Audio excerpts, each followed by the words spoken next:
আচ্ছা আমাকে জানাও যে সাউন্ড ঠিক আছে কিনা, সবকিছু ওকে আছে কিনা। সাউন্ড আর সবকিছু ওকে আছে কিনা একটু জানাও। হ্যালো।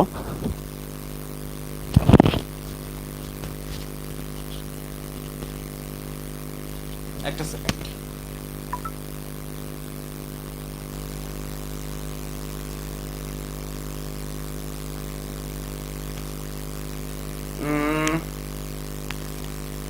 আচ্ছা সাউন্ড ঠিক নাই।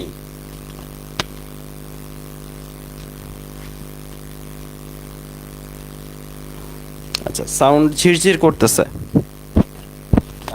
আচ্ছা একটু। হ্যালো। ঝিরঝির প্রবলেমটা কি অনেক বেশি? ঝিরঝির যে প্রবলেমটা এটা কি অনেক বেশি?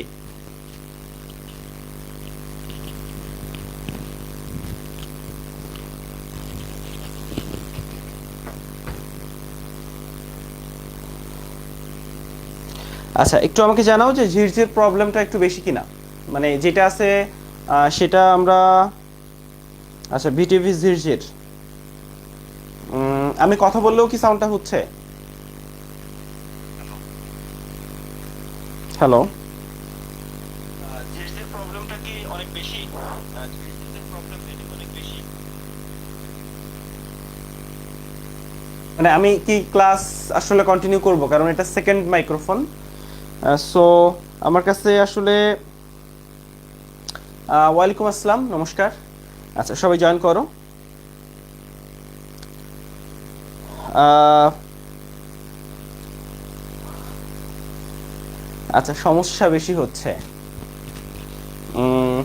লেট মি চেক, যে দেখি আমি এইটা অফ করে।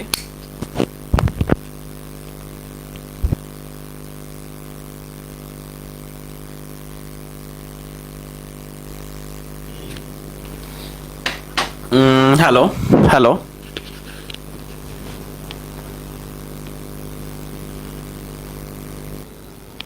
হ্যালো। দেখো তো এটা বেটার কি না। আচ্ছা ডিস্টার্ব করার মতো সাউন্ড।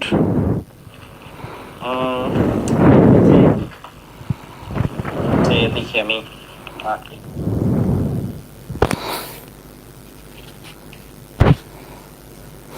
আচ্ছা একটু পর পর ঝিরঝির সাউন্ড বেড়ে যায়, একটু বলি। ঝামেলাটা লাগছে হচ্ছে আমি আসলে আমার যে মেইন আমার যে মাইকটা, সেই মাইকটা দুর্ভাগ্যজনকভাবে আসলে আমি বললাম যে আমার বাসায় একটা প্রোগ্রাম ছিল, ওই প্রোগ্রামের জন্য ঝামেলাটা হয়ে গেছে। এখন কি বেটার? ওকে জাস্ট। আচ্ছা আমরা ওই মাইকটা আসতেছে আসলে, হ্যাঁ অন দা ওয়েতে আছে। আমরা কি মানে ক্লাসটা কন্টিনিউ করব? মাইকটা আসলে অন দ্য ওয়েতে। আমরা ক্লাসটা কন্টিনিউ করব কিনা এটা বলো, নাকি একটু ওয়েট করব? একটু বলো। আচ্ছা এখন ঠিক আছে, ওকে জাস্ট এ মোমেন্ট। আচ্ছা ফাইন পারফেক্ট। আচ্ছা ওকে ওকে ওকে ঠিক আছে। তো আমরা আসলে এই একটা পেজ নিয়েই পড়াশোনা করবো আজকে, বুঝছো? আমাদের এই একটা পেজের বাইরে খুব বেশি পড়াশোনা নাই। সো আশা করি খুব বেশি সমস্যা হবে না। হ্যাঁ আমাদের মেইন পড়াশোনা হচ্ছে এই পেজটা নিয়েই। আচ্ছা আমরা একটু ছোট করি, দেখি। আহা, কই চলে আসলো। আচ্ছা ওকে ফাইন। আচ্ছা এখন সাউন্ড ওকে। ওকে ঠিক আছে। তাহলে আমাদের পর্যায় সারণী হচ্ছে, এটা একটা পর্যায় সারণী। তো এই যে পর্যায় সারণীটা, এটা হচ্ছে আধুনিকতম পর্যায় সারণী, অর্থাৎ লেটেস্ট যেইটা। তো এই যে পর্যায় সারণী, এখানে আসলে ইলেকট্রন বিন্যাসটাকে আসলে প্রাধান্য দেওয়া হয়েছে। তো প্রথমে যে পর্যায় সারণী সেটা আসলে মেন্ডেলিফ, এর আগেও পর্যায় সারণী ছিল, তোমরা জানো। তো আমরা মোটামুটি আমাদের সিলেবাসে যা আছে সেখান থেকেই শুরু করি। তো আমাদের প্রথম পর্যায় সারণী কোনটা বলো তো? আমাদের মেন্ডেলিফের পর্যায় সারণী। ওই ভদ্রলোক হচ্ছে 63টা মৌল নিয়ে একটা পর্যায় সারণী করেন। এখন এই পর্যায় সারণীতে 118টা মৌল আছে। কয়টা মৌল আছে? 118টা মৌল আছে। তো মেন্ডেলিফ ভদ্রলোক হচ্ছে 63টা মৌল নিয়ে একটা পর্যায় সারণী করেন। উনি কিন্তু আসলে ওই সময় মৌল আবিষ্কৃত হয়েছিল 63টা, তবে উনি কিন্তু আরো 4টা মৌল ধরে পর্যায় সারণীটা তৈরি করছিলেন, অর্থাৎ ওই 4টা মৌল তখন আবিষ্কার হয়ে পারে নাই। অর্থাৎ তবে ওই সময় আবিষ্কৃত মৌলের সংখ্যা ছিল 63টা। তো এই যে ভদ্রলোককে দেখতেছো, দাড়িওয়ালা ভদ্রলোক, দাড়ি আছে, গোঁফ আছে, অনেকটা রবীন্দ্রনাথ সাহেবের, ঠাকুর সাহেবের মতো। তো রবীন্দ্রনাথ ঠাকুরের দাড়ি বড় ছিল, এই ভদ্রলোকের দাড়ি একটু ছোট। তো এই ভদ্রলোকের নাম হচ্ছে মেন্ডেলিফ। ভদ্রলোক হচ্ছেন মেন্ডেল না, কিন্তু মেন্ডেল কিসের জনক বলতো? জেনেটিক্সের জনক। ফাদার অফ জেনেটিক্স হচ্ছে গ্রেগর জোহান মেন্ডেল, আর এই দিমিত্রি ইভানোভিচ মেন্ডেলিফ এই ভদ্রলোক হচ্ছেন ফাদার অফ পিরিয়ডিক টেবিল। দুইটাই খুবই ইম্পর্টেন্ট, দুইটাই মানে জেনেটিক্সটা বায়োলজিকে চেঞ্জ করে ফেলছে, আর এই পর্যায় সারণীটা হচ্ছে কেমিস্ট্রিকে চেঞ্জ করে ফেলছে। দুইজনের নামের সাথেই মেন্ডেল আছে। এই ভদ্রলোকের নাম হচ্ছে মেন্ডে লিফ। তো এই যে ভদ্রলোক, এই ভদ্রলোক হচ্ছে এই ভদ্রলোক যে পর্যায় সারণীটা দিছিলেন, ওই পর্যায় সারণীটা ছিল কয়টা মৌল নিয়ে বলতো? 63। আমরা একটু আসলে লিখতে চাই, না লিখলে হচ্ছে না। তো এই ভদ্রলোকের যে পর্যায় সারণী মেন্ডেলিফের, দেখো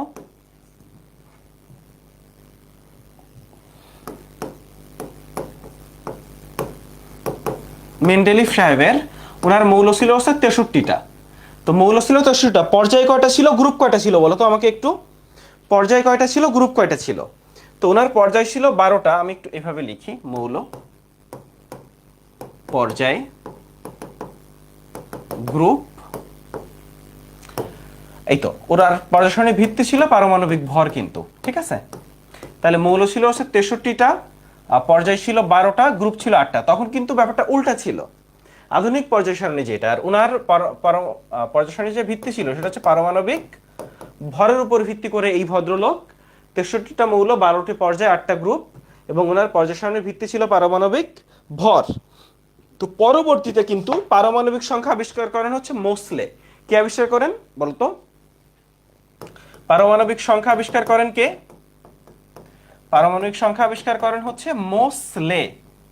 ঠিক আছে, তাহলে দেখছো মতে মেন্ডেলিফ, মতে মোসলে। তো পারমাণবিক সংখ্যা আবিষ্কৃত হওয়ার পর পর্যায় সারণীর ভিত্তি হলো হচ্ছে পারমাণবিক কি বলতো? সংখ্যা। তো এরপরের যে পর্যায় সারণী সেটা হচ্ছে পারমাণবিক সংখ্যার উপর ভিত্তি করে, সেটা ছিল আধুনিক পর্যায় সারণী। তো প্রথমে হচ্ছে মেন্ডেলিফের পর্যায় সারণী, এরপরে হচ্ছে আধুনিক পর্যায় সারণী। ঠিক আছে, তো আধুনিক পর্যায় সারণীর ভিত্তি কি ছিল বলতো?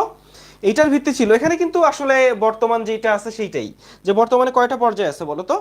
বর্তমানে 7টা পর্যায় আছে। কয়টা গ্রুপ আছে? 18টা গ্রুপ আছে। বর্তমানে 7টা পর্যায় আছে, 18টা গ্রুপ আছে। বর্তমানে কয়টা মৌল আছে? 118টা মৌল আছে। এবং বর্তমানের পর্যায় সারণীর ভিত্তি কি? বর্তমানের পর্যায় সারণীর ভিত্তি দুইটাই, পারমাণবিক সংখ্যা এবং ইলেকট্রন বিন্যাস দুইটাই। তবে আধুনিক পর্যায় সারণী যেটা, সেটার ভিত্তি কিন্তু ছিল পারমাণবিক সংখ্যা। অর্থাৎ 118টা মৌল, 7টা পর্যায়, 18টা গ্রুপ, এবং আধুনিক পর্যায় সারণীর ভিত্তি ছিল পারমাণবিক সংখ্যা। পরবর্তীতে আসলো হচ্ছে বোরের পর্যায় সারণী। বোরের পর্যায় সারণীটাকে দীর্ঘাকার পর্যায় সারণী বলে। হ্যাঁ, দীর্ঘাকার পর্যায় সারণী। তো এই পর্যায় সারণীর দরকার হলো কেন? কারণ 118টা মৌল এখন আছে, বা আগে আরো কম মৌল ছিল। প্রত্যেকটা মৌলের আলাদা আলাদা করে তাদের যে বৈশিষ্ট্য, সেটা কিন্তু পড়াটা খুব কঠিন, তাই না? আলাদা আলাদা ভাবে বৈশিষ্ট্যটা, না চলতেছে, কাজ চলতেছে, সমস্যা নেই, এরকম। আচ্ছা, আমরা এটা নিয়ে কন্টিনিউ করতে পারি, তাই তো? আচ্ছা, তাহলে আলাদা আলাদা ভাবে মৌলগুলোর বৈশিষ্ট্য মনে রাখা কঠিন, এই জন্য একই ধরনের বৈশিষ্ট্য সম্পন্ন মৌলগুলোকে একসাথে আনার জন্যই হচ্ছে পর্যায় সারণীটার আবির্ভাব হয়। আচ্ছা, তো বোরের বা দীর্ঘাকার পর্যায় সারণী যেটা, এটার ভিত্তি কি বলতো? এইটার ভিত্তি হচ্ছে ইলেকট্রন বিন্যাস। তো তোমাকে যদি পরীক্ষায় আসে যে পর্যায় সারণীর ভিত্তি কি, পারমাণবিক সংখ্যা ভিত্তি, ইলেকট্রন বিন্যাস ভিত্তি, তবে তুমি যেহেতু একটা সিঙ্গেল দাগাবা, তো যদি ইলেকট্রন বিন্যাস থাকে অবশ্যই ইলেকট্রন বিন্যাস দাগাবা। যদি ইলেকট্রন বিন্যাস না থাকে পারমাণবিক সংখ্যা দাগাবা। আর যদি এভাবে থাকে তাহলে তো হয়েই গেল, পারমাণবিক ভরও পারমাণবিক সংখ্যা, পারমাণবিক সংখ্যাও ইলেকট্রন বিন্যাস, তখন তো পারমাণবিক সংখ্যাও ইলেকট্রন বিন্যাস দাগাবা। তাহলে একমাত্র ভিত্তি, বা যদি বলা হয় সত্যিকারের ভিত্তি কি, তাহলে বলতে হবে ইলেকট্রন বিন্যাস। আমি যদি বলি পর্যায় সারণীর সত্যিকারের ভিত্তি কি,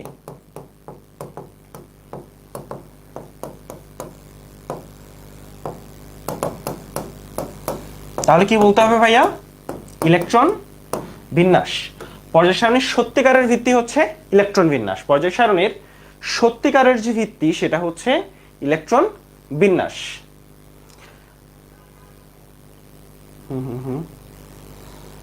আচ্ছা ওয়েট, আমরা যে এটা কোথায় দেখতেছিলাম, না এখানে তো না। আচ্ছা, একটু ব্যাকে আসি। আরেকটু ব্যাকে আসি, সেভ, ঠিক আছে, ওকে ফাইন। আচ্ছা একটু আসো, আমাদের এই যে পর্যায় সারণী, এখানে এখন মৌল আছে 118টা। তো সর্বশেষ আবিষ্কৃত যে মৌলগুলা, সেই মৌলগুলা কি কি বলতো? 113, 115, 117 এবং 118। এই যে 113, 115, 117, 118। 113 হচ্ছে নিহোনিয়াম, 115 হচ্ছে মস্কোভিয়াম, 117 হচ্ছে টেনেসিন, আর 118 হচ্ছে অগানেসান।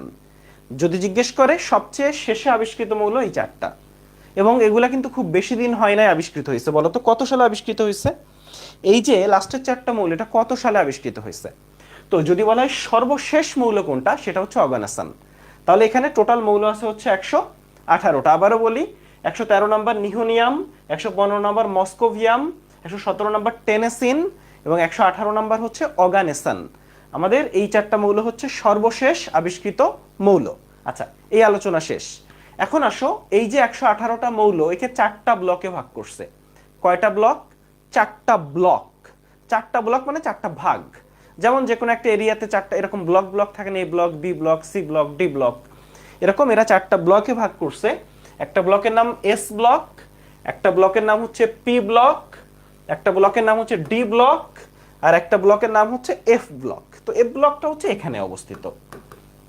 তো এস ব্লক হচ্ছে এইটা, পি ব্লক হচ্ছে এই ঘরটা, এই যেটা এইটা, আর এই যে মাঝখানে হলুদ কালারের যেটা সেটা হচ্ছে ডি ব্লক, আর লাস্টে এই যে দুই সারি এখানে আসলে এফ ব্লক আছে।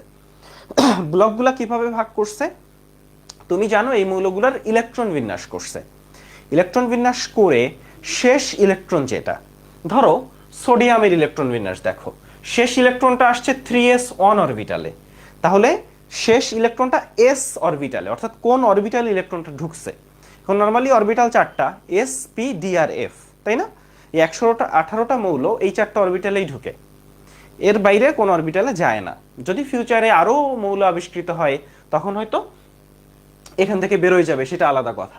তো সেটা হচ্ছে এস, পি, ডি আর এফ, এই চারটা অরবিটালে ইলেকট্রনগুলা প্রবেশ করে।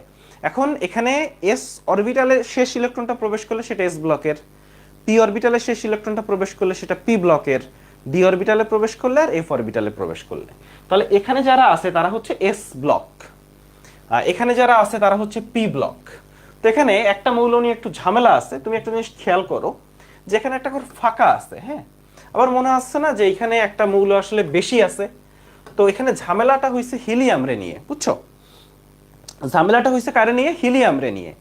আসলে হিলিয়ামের ইলেকট্রন বিন্যাস দেখো তো, হিলিয়াম ইলেকট্রন বিন্যাস অনএস2, তাহলে শেষ ইলেকট্রনটা এস অরবিটালে গেছে, তাহলে এর হিলিয়ামের থাকার কথা এখানে। কিন্তু হিলিয়ামের ঝামেলাটা লাগছে, ব্লক অনুযায়ী ওর এখানে থাকার কথা, কিন্তু বৈশিষ্ট্য অনুযায়ী ও আসলে একটা নিষ্ক্রিয় গ্যাস। আর এখানে হচ্ছে তুমি জানো যে এখানে যারা আছে সবাই নিষ্ক্রিয় গ্যাস, তাই না? ফলে আসলে হিলিয়াম এখানে বসবে নাকি এখানে বসবে, যাই হোক এখানে বৈশিষ্ট্যের জন্য কি এখানে বসানো হয়েছে। আর হয় না যে ও বিয়ে হয়েছে এক জায়গায় কিন্তু মন পড়ে আছে আরেক জায়গায়, ব্যাপারটা এরকম। তো হিলিয়ামের আসলে আসলে এস ব্লকের মৌল। তো আসলে এখানে তাহলে মৌল কয়টা হয়? 1 2 3 4 5 6 7, 7 দুগুণে 14টা মৌল আছে এস ব্লকে। এস ব্লকে মৌল আছে কয়টা? 14টা। আসো পি ব্লকে। পি ব্লকে তাহলে হিলিয়ামটা, ব্লকের হিসাব আসলে হিলিয়ামটা বাদ যাবে, হিলিয়াম পি ব্লকের মৌল না। তো এরা সবাই পি অরবিটালে প্রবেশ করছে, ফলে 1 2 3 4 5 6, 1 2 3 4 5 6। তো এখানে আসলে 36টা মৌল আছে। আমরা ছোটকালে এইভাবে অঙ্ক করতাম, তাই না? তাহলে এখানে মৌল আছে হচ্ছে 36টা। তাহলে এখানে 36টা, এখানে আছে 14টা, গেল। এখন আসো আমরা ডি ব্লক দেখতে চাই। তাহলে এখন আমরা কোন ব্লক দেখবো ভাইয়া? এখন আমরা দেখবো ডি ব্লক। তো ডি ব্লকে মৌলের ক্ষেত্রে একটু কাহিনী আছে। কাহিনীটা কি তোমাকে বলি। দেখো এই যে ঘরটা, এই ঘরে লেখা দেখো ল্যান্থানাইট সিরিজ। কি লেখা ভাইয়া?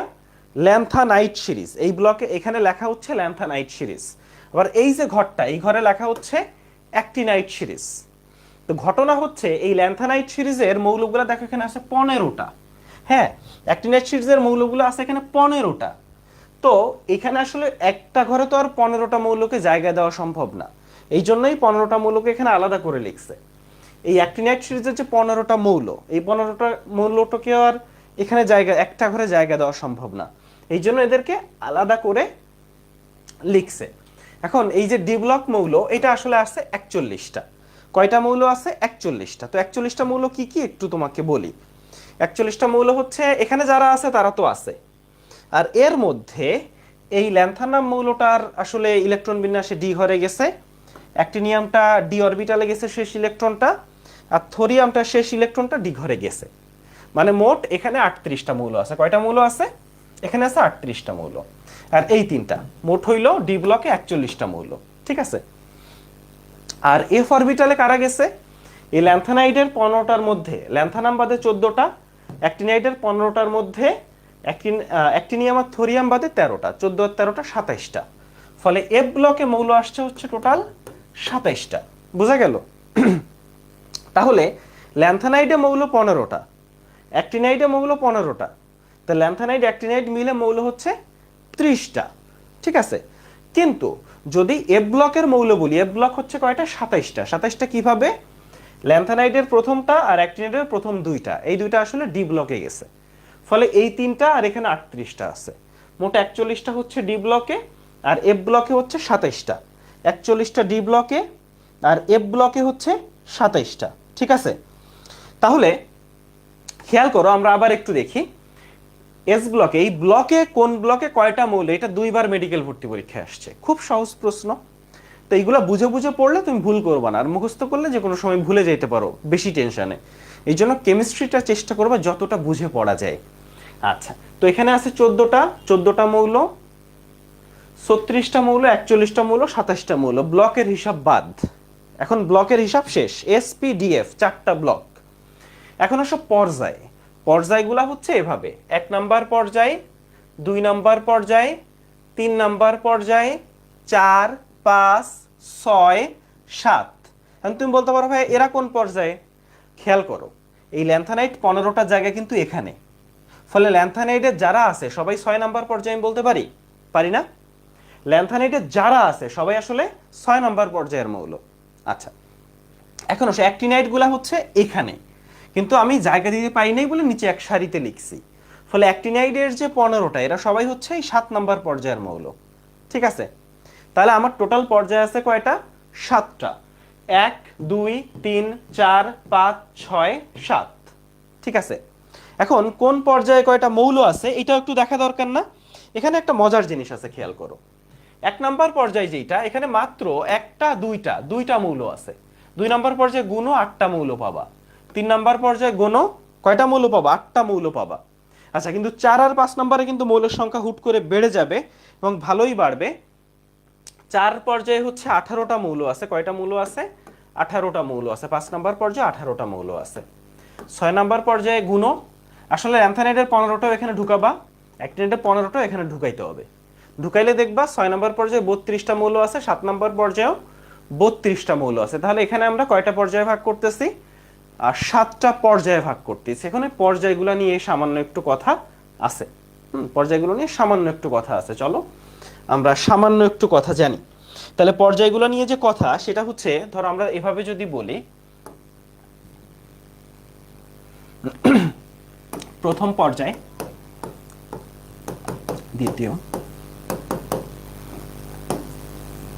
আচ্ছা, একটা সেকেন্ড।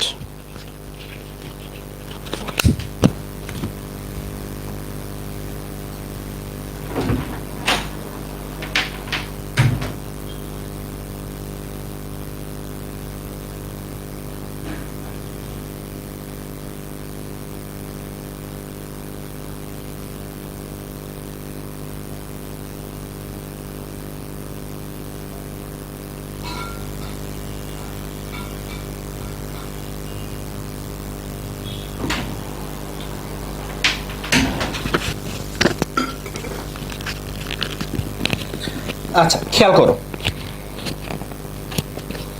তাহলে পঞ্চম পর্যায়, ষষ্ঠ পর্যায়, সপ্তম পর্যায়, আমাদের কয়টা পর্যায় আছে? 7টা পর্যায়। এখন দেখো মৌলের হিসাব যদি বলি, 2টা 8টা 8টা, 18টা 18টা, 32টা 32টা। ফলে পর্যায়গুলো দেখেই বোঝা যাচ্ছে কোনটা ছোট পর্যায় কোনটা বড় পর্যায়। তো এই প্রথম পর্যায়কে বলে অতি হ্রস্ব পর্যায়।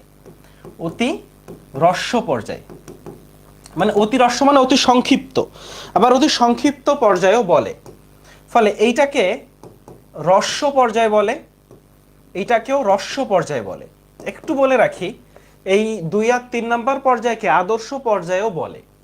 ফলে আমরা এখানে একটু লিখি 2 আর 3 নাম্বার পর্যায়কে আসলে আদর্শ পর্যায়ও বলা হয়। এটাকে কেন আদর্শ পর্যায় বলা হয় কেউ বলতে পারবা? একটু বলো তো কেন 2 আর 3 নাম্বার পর্যায়কে আদর্শ পর্যায় বলা হয়? 2 আর 3 নাম্বার পর্যায় হচ্ছে হ্রস্ব পর্যায়। তাহলে 4 আর 5 নাম্বার পর্যায় 18টা মৌল, এই পর্যায়কে আমরা বলতে পারি দীর্ঘ পর্যায়। তাহলে 4 নাম্বার পর্যায় দীর্ঘ পর্যায়, 5 নাম্বার পর্যায় দীর্ঘ পর্যায়, 6 নাম্বার পর্যায় হচ্ছে অতি দীর্ঘ পর্যায়, অতি দীর্ঘ পর্যায়, 7 নাম্বার পর্যায় হচ্ছে অতি দীর্ঘ পর্যায়। ঠিক আছে, এর ভিতরে একটু বলি, 6 নাম্বার পর্যায় যেটা, এটাকে রাক্ষসে পর্যায় বলে। 6 নাম্বার পর্যায়কে রাক্ষসে পর্যায় বলে, আর 7 নাম্বার পর্যায়কে তেজস্ক্রিয় পর্যায় বলে। হ্যাঁ, তাহলে 6 নাম্বার পর্যায়কে রাক্ষসে পর্যায় বলে, 7 নাম্বার পর্যায়কে তেজস্ক্রিয় পর্যায় বলে। প্রথমে যদি বলি সবচেয়ে ছোট দুইটা, প্রথম পর্যায়ে 2টা মৌল, ফলে অতি হ্রস্ব, হ্রস্ব হ্রস্ব, দীর্ঘ দীর্ঘ, অতি দীর্ঘ অতি দীর্ঘ। এর মধ্যে 2 আর 3 নাম্বার পর্যায়কে আদর্শ পর্যায় বলে, 2 আর 3 নাম্বার পর্যায়কে হচ্ছে আদর্শ পর্যায় বলে। হ্যাঁ, 2 আর 3 নাম্বার পর্যায়ের ক্ষেত্রে খেয়াল করো যে এরপরে যে মৌলগুলা আছে, যে তুমি যদি ডি ব্লকের যে মৌলগুলা বলো, এফ ব্লকের মৌলগুলা বলো, এখানে দেখবা যে অবস্থান্তর মৌল আছে, অন্ত অবস্থান্তর মৌল আছে, আছে না? তো এই সমস্যাগুলা কিন্তু 2 আর 3 নাম্বার পর্যায়ে নাই। হ্যাঁ, তো এই জন্য 2 আর 3 নাম্বার পর্যায়কে আদর্শ পর্যায় বলে। তাহলে ষষ্ঠ পর্যায়কে রাক্ষসে পর্যায় বলে, সপ্তম পর্যায়কে তেজস্ক্রিয় পর্যায় বলে। আচ্ছা ঠিক আছে, আমরা হচ্ছে ওয়েট, আচ্ছা আমি একটু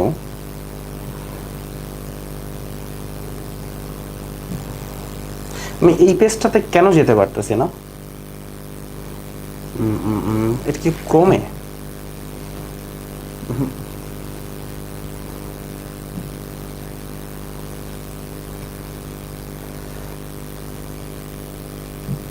এটা না,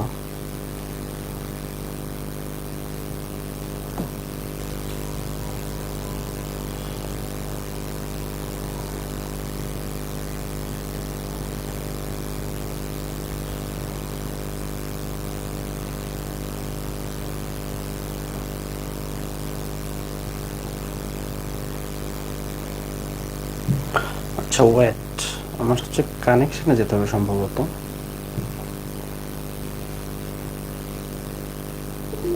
ঠিক আছে, ওকে। আচ্ছা আবার কি ঝিরঝির করতেছে? আচ্ছা একটু, আচ্ছা আবার ঝিরঝির করতেছে। আচ্ছা সমস্যা হচ্ছে আমার কাছে মাইক চলে আসছে, কিন্তু সম্ভবত তাহলে আমার লাইভটা অফ করে নতুন লাইভ শুরু করতে হবে। মাইক চলে আসছে, লাইভটা অফ করে হচ্ছে নতুন লাইভ কানেক্ট করতে হবে। আচ্ছা জাস্ট এ মোমেন্ট, হ্যাঁ একটু একটু একটু একটু একটু হ্যাঁ একটু।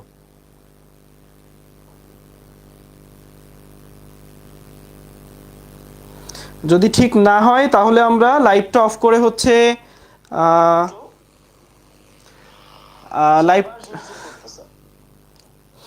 আমার সাধারণত সাউন্ডে প্রবলেম হয় না, তুমি জানো, তোমরা জানো। তো আজকে আসলে দুর্ভাগ্যজনকভাবে হচ্ছে আজকে একটু সাউন্ড হচ্ছে, একটু লাইভটা অফ করে হচ্ছে নতুন। আচ্ছা এখন ঠিক আছে না? ওকে এখন ঠিক আছে, এখন ঠিক আছে। আচ্ছা এখন ঠিক আছে, চলে আসে এখন গ্রুপের হিসাবে আসে। এখন একটু বলি যে আগে আমরা যখন গ্রুপ পড়তাম তখন এরকম পড়তাম 1A 2A 3B 4B 5B। এখন এরকম নাই, এখন এইগুলা তোমাদের পড়া লাগে না, এই রোমান হরফ টরফ বাদ গেছে। এখন তোমার খালি শিখতে হবে 1 2 3 4 5 6 7 8 9 10, মোট 18টা গ্রুপ আছে। গ্রুপ কি জিনিস? উপর থেকে নিচে যেগুলা সেগুলা হচ্ছে গ্রুপ। তো এই যে এবং গ্রুপগুলার যে মৌলগুলা, এদের মৌলগুলার ভিতরে যে মৌলগুলা, সেই মৌলগুলার বৈশিষ্ট্যে মিল আছে, একই পর্যায়ের যেসব মৌল আছে তাদের বৈশিষ্ট্যে মিল আছে, ফলে অনেক মিল আছে, এই জন্য এগুলো খেয়াল রাখতে হবে। তো প্রথমত 1 থেকে 36 নাম্বার পর্যন্ত যে মৌলগুলা, এদের পারমাণবিক সংখ্যা অবশ্যই তোমাদের মনে রাখা উচিত, এটা অবশ্যই মনে রাখা উচিত।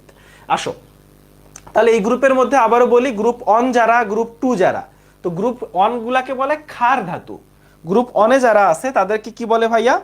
এদেরকে বলে ক্ষার ধাতু। গ্রুপ 2 এ যারা আছে তাদেরকে বলে মৃৎ ক্ষার ধাতু। মৃৎ মানে হচ্ছে মাটি, মৃৎ মানে কি ভাইয়া? মাটি। এরপরে এখানে প্রত্যেকটা গ্রুপের আসলে নাম আছে। তো প্রথম কথা হচ্ছে তোমার প্রত্যেকটা গ্রুপ, বিশেষ করে 1 2 13 14 15 16 17 18 এদের মৌলগুলোর নাম মুখস্থ রাখতে হবে, এবং মুখস্থ রাখার কবিতাও আছে, এবং তোমাদের বেশিরভাগের এটা মুখস্থ আছে আমি জানি। তো 1 2 3 4 5 6, আচ্ছা ঠিক আছে। তাহলে 1 2 আর হচ্ছে 13 থেকে 18 পর্যন্ত যে গ্রুপগুলা, এদের গ্রুপগুলোর নাম রোমান সংখ্যা এখন লাগবে না, ঠিক আছে? তাহলে আমরা যেটা শিখবো সেটা হচ্ছে 13 থেকে 18 নম্বর গ্রুপের মৌলগুলোর নাম আমাদের মনে রাখতে হবে। কেন রাখতে হবে সেটা আমরা আসবো। এবং এই গ্রুপগুলোর ভিতর নাম আছে নিকটোজেন, চ্যালকোজেন, হ্যালোজেন, তাই না? নিষ্ক্রিয় গ্যাস, অনেক নামই আসলে আছে। তাহলে এরা হচ্ছে নিকটোজেন। গ্রুপ 15 এর গুলাকে বলে নিকটোজেন। গ্রুপ 16 এর গুলাকে বলে চ্যালকোজেন, চ্যালকোজেন। গ্রুপ 17 হচ্ছে হ্যালোজেন, হ্যালোজেন। আর গ্রুপ 18 হচ্ছে নিষ্ক্রিয় গ্যাস। তাহলে নিকটোজেন হচ্ছে গ্রুপ 15। এখানে একটু বলি যে এখানে নাইট্রোজেন যেটা, এইটাকে বলে শ্বাসরোধকারী গ্যাস। এই নাইট্রোজেন শ্বাসরোধ করে তোমাকে মেরে ফেলতে পারে। তো নাইট্রোজেন শুধুমাত্র শ্বাসরোধকারী গ্যাস, ফলে এই নাইট্রোজেনের জন্য হয় না যে একজনের জন্য পুরা একটা গ্রুপ দোষী হয়ে যায়, ওরকম আর কি। ফলে এই গ্রুপটাকেই নিকটোজেন বলে। তো চ্যালকোজেন মানে আকরিক উৎপন্নকারী। তো গ্রুপ 16 এরা আকরিক তৈরি করে, এই মৌলগুলো আকরিক হিসেবে ব্যবহৃত হয়, তাই এরা হচ্ছে আকরিক উৎপন্নকারী। হ্যালোজেন এটা হচ্ছে সামুদ্রিক লবণ উৎপন্নকারী। তো এই মৌলগুলা হচ্ছে সামুদ্রিক লবণে, যেটা তোমরা সোডিয়াম ক্লোরাইডের কথা জানো, যে সোডিয়াম ক্লোরাইড কিন্তু সামুদ্রিক লবণ যেটা আমরা খাই, যে লবণটা, এটা আসলে সোডিয়াম ক্লোরাইডই খাই। ফলে এরা হচ্ছে সামুদ্রিক লবণ উৎপন্নকারী, আর এরা নিষ্ক্রিয় গ্যাস। তো এই যে গ্রুপ 18 মৌলগুলো, এদেরকে সেতু মৌলও বলে। কি মৌল বলে? সেতু মৌল। তো এদেরকে কেন সেতু মৌল বলে বলো তো? এই গ্রুপের মৌলগুলোকে সেতু মৌল বলা হয় কারণ এখানে যারা আছে এই 13 থেকে 17 নাম্বার যারা, এদের যে বৈশিষ্ট্য বা ধর্ম, আর এখানে যে বৈশিষ্ট্য বা ধর্ম টোটালি অপোজিট। তো এদের ভিতর এর মাঝামাঝি অবস্থান করে কাইন্ড অফ একটা মানে মাঝখানে রয়ে গেছে কি 18 নাম্বার। ফলে 18 নাম্বার গ্রুপ যারা, এদেরকে আসলে কি মৌল বলে?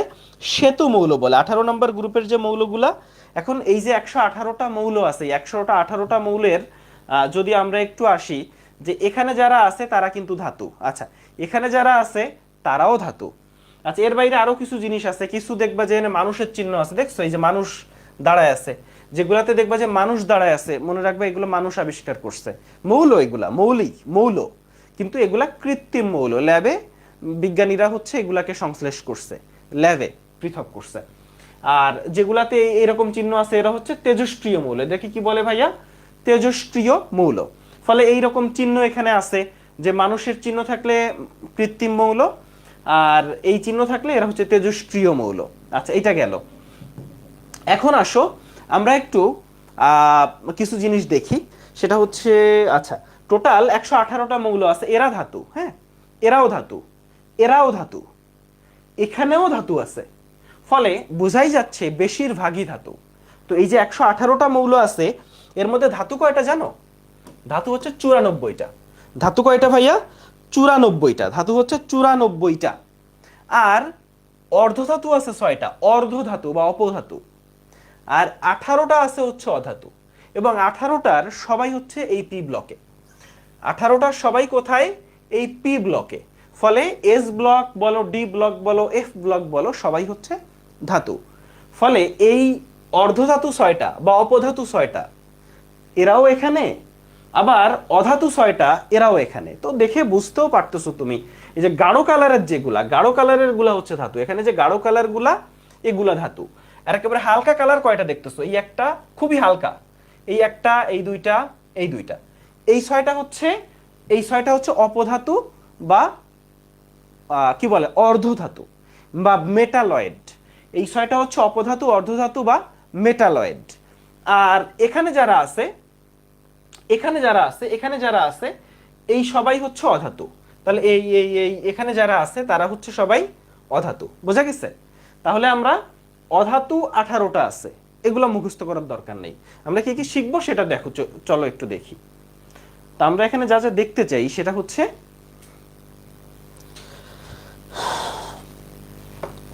আচ্ছা, মোট মৌল 118টা, এখানে 3টা ভাগে ভাগ করতেছি আমরা। ধাতু আছে কয়টা? 94। অধাতু আছে হচ্ছে, অপধাতু এখানে লিখি, অপধাতু অর্ধধাতু অনেক নামেই ডাকে 6টা, আর অধাতু হচ্ছে 18টা। তো ধাতুগুলা সাধারণত কঠিন মনে করা হয়, তাই না? মানে আমি যদি বলি যে এটা ধাতু, তাহলে সেটা হচ্ছে কঠিন হওয়ার কথা। তবে একজন ধাতু আছে সে হচ্ছে তরল, একজন ধাতু আছে সে তরল, সে কে আমাকে একটু বলো তো। একজন ধাতু আছে যে হচ্ছে তরল, হ্যাঁ। তো এখানে একটু বলি অধাতুগুলা তাইলে কি হওয়ার কথা বলো। অধাতু যারা আছে তারা সাধারণত মানে কি বলা যায়, তরল হওয়ার কথা বা গ্যাস হওয়ার কথা। অধাতুগুলার তো কঠিন হওয়ার কথা না। অধাতুগুলার ভিতরে আবার কঠিন আছে 6টা। অধাতু যে 18টা আছে তার মধ্যে কঠিন আছে 6টা, ঠিক আছে? তো অধাতু যে 18টা আছে তার মধ্যে কঠিন 6টা হচ্ছে আই সি এ পিসি দিয়ে মনে রাখা যায়। কি দিয়ে মনে রাখা যায়? I C A PC. I দিয়ে আয়োডিন, সি দিয়ে হচ্ছে সেলেনিয়াম, এস দিয়ে হচ্ছে সালফার, এ দিয়ে অ্যাস্টাটিন এটি, আর পি দিয়ে তো ফসফরাস, আর সি দিয়ে হচ্ছে কার্বন, ঠিক আছে? তাহলে অধাতুর মধ্যে 18টা যেইটা, তার মধ্যে কঠিন আছে কয়টা? 6টা। আর তরল আছে একটা, কে বলতো? ব্রোমিন। তরল আছে একজন, সে হচ্ছে আমাদের প্রিয় ব্রোমিন। তাহলে কঠিন 6টা, তরল একটা 7টা, তাহলে হচ্ছে তোমার গ্যাস আছে 11টা, তাই তো? গ্যাস 11টার আলাদাভাবে শেখার দরকার নাই। এখন অপধাতু যে 6টা, এই 6টার নাম একটু আমাদের মনে রাখতে হবে। অপধাতু 6টা নাম মনে রাখলে আসলে সমস্যা। তো ওই যে অনেক কবিতাই আছে, ধরো জি বিচে সাবধানে আসতেছি, এটা দিয়ে মনে রাখা যায়। জি বিচে সাবধানে আসতেছি। একটু বলি, ধরুন কক্সবাজার ঘুরতে গেছো, তো বিচে কিন্তু চোরাবালি থাকে, ফলে একটু সাবধানে চলাচল করতে হয়। তো ধরো তোমার আব্বু বললো যে এই সাবধানে চলো, তুমি বলে জি বিচে সাবধানে আসতেছি, হ্যাঁ। তো জি বিচে সাবধানে আসতেছি। তো জি দিয়ে হচ্ছে জার্মেনিয়াম, বিচ দিয়ে হচ্ছে বোরন, সাবধানে এসবি, এসবি সাবধান হচ্ছে এসবি, ঠিক আছে? তাহলে জি বিচে সাবধানে। আশ, আশ দিয়ে হচ্ছে আর্সেনিক, তে দিয়ে হচ্ছে টেলুরিয়াম, আর সি দিয়ে সিলিকন।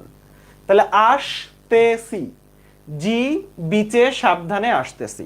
তাহলে অপধাতু আছে 6টা, এদেরকে অর্ধধাতু বা মেটালয়েড বলে। ধাতু আছে কয়টা? 94টা। আর হচ্ছে অধাতু 18টার মধ্যে কঠিন 6টা, তরল একটা, আর গ্যাস হচ্ছে 11টা। তরল একটা আর গ্যাস কয়টা ভাইয়া? 11টা গ্যাস আছে। তরল একটা আর গ্যাস আছে 11টা, ঠিক আছে?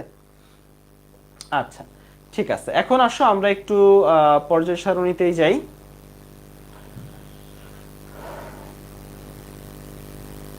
আচ্ছা, ঠিক আছে।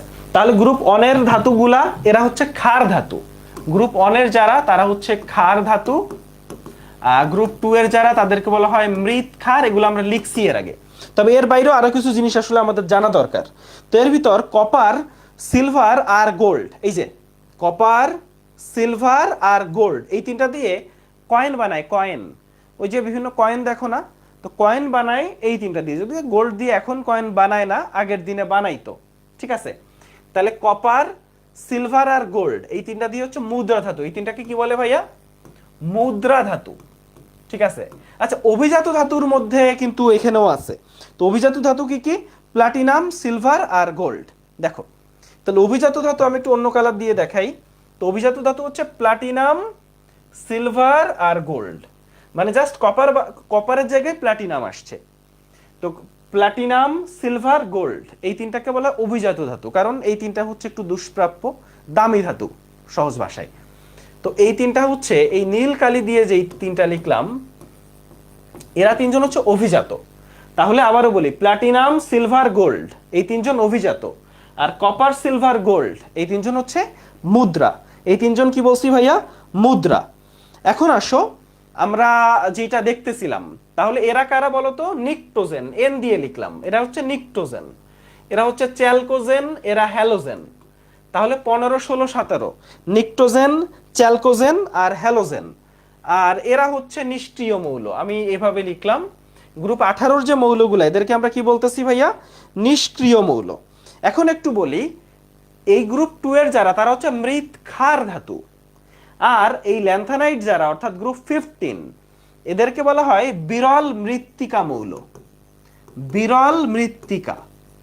তাহলে কোনটা মৃৎ ক্ষার আর কোনটা বিরল মৃত্তিকা এটা নিয়ে আশা করি প্যাচ লাগবে না, কোনটা মৃৎ ক্ষার আর কোনটা হচ্ছে বিরল মৃত্তিকা। এখন আসো তোমরা কি জানো দুষ্টু মৌল কোনটা? দুষ্টু মৌল কোনটা? দুষ্টু মৌল হচ্ছে এই হাইড্রোজেন। তাহলে হাইড্রোজেনকে আমরা বলি দুষ্টু মৌল। তাহলে এদেরকে কেন দুষ্টু মৌল বলি? কারণ হাইড্রোজেন কখনো ধাতু হিসেবে কখনো অধাতু হিসেবে কাজ করে, তাই না? হাইড্রোজেন একবার এর সাথে আর একবার ওর সাথে, তো এরকম যদি বারবার বারবার কেউ একজন চেঞ্জ করতে থাকে তাহলে তাকে তো একটু দুষ্টু বলাই যায়, তাই না? তাহলে হাইড্রোজেনকে আমরা বলি হচ্ছে দুষ্টু মৌল। আর একটা জিনিস তুমি অলরেডি জানো যে 2 আর 3 নাম্বার পর্যায়কে বলা হয় আদর্শ পর্যায়। তাহলে 2 আর 3 নাম্বার পর্যায়কে আমরা কি বলতেছি? আদর্শ পর্যায়। 2 আর 3 নাম্বার পর্যায়কে বলতেছি আদর্শ পর্যায়। ঠিক আছে, তাহলে এগুলো আমরা পারবো না? বলো সবাই, এই যে জিনিসগুলো এগুলো আমরা পারবো কিনা? তাহলে হাইড্রোজেন হচ্ছে আমাদের প্রিয় দুষ্টু মৌল। হাইড্রোজেনটা হচ্ছে আমাদের দুষ্টু মৌল। আচ্ছা দাঁড়াও, ওয়েবসাইটে সব ঠিক আছে কিনা একটু দেখে নি। হ্যাঁ, ওয়েবসাইটে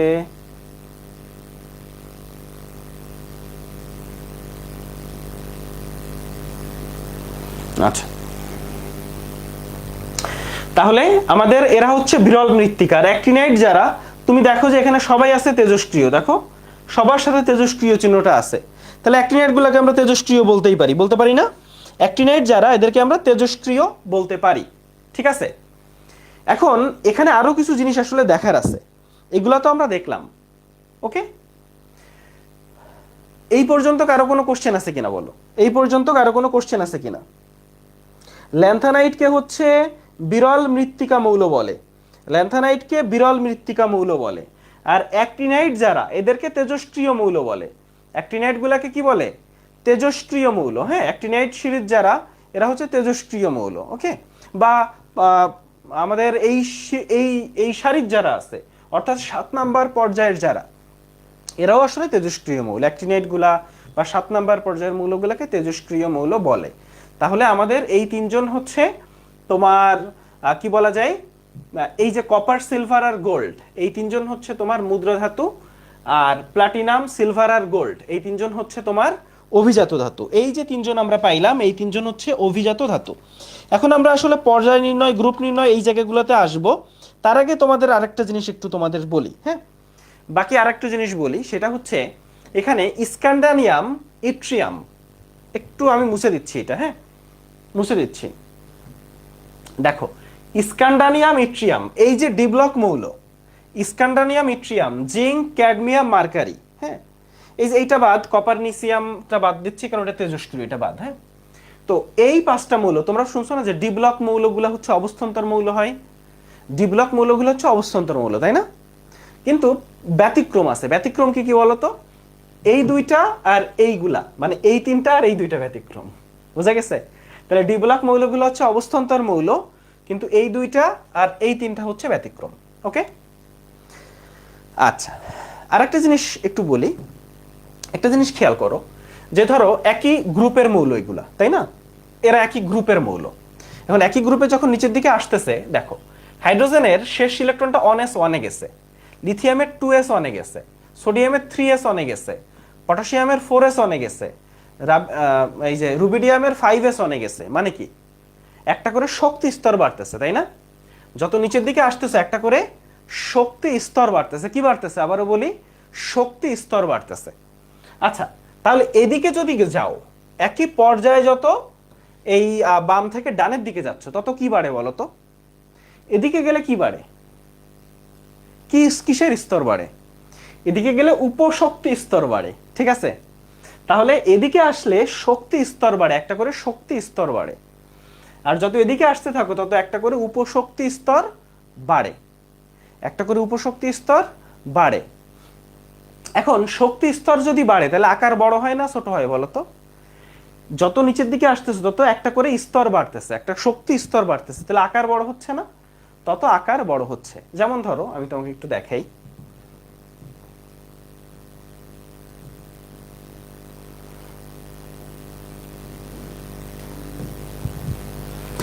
লিথিয়াম, সোডিয়াম আর পটাশিয়াম, এখানে দুইটা শক্তি স্তর আছে। কয়টা শক্তি স্তর?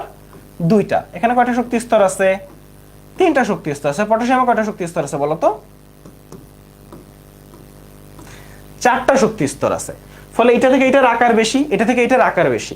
এখন ইলেকট্রনগুলা খেয়াল করো তো, ধরো এটা নিউক্লিয়াস, এটা নিউক্লিয়াস, এখানে নিউক্লিয়াস, হ্যাঁ, এর সর্বশেষ শক্তি স্তর, এর সর্বশেষ শক্তি স্তর ইলেকট্রনটা এখানে আছে, এর আহা হ্যাঁ এখানে আছে, এর সর্বশেষ শক্তি স্তর ইলেকট্রনটা এখানে আছে, হ্যাঁ এখানে আছে, এর সর্বশেষ শক্তি স্তর এখানে আছে। এখন বলো আমাকে, ইলেকট্রন যদি বাইর করতে চাও কোন শক্তি স্তর থেকে বাইর করা সহজ?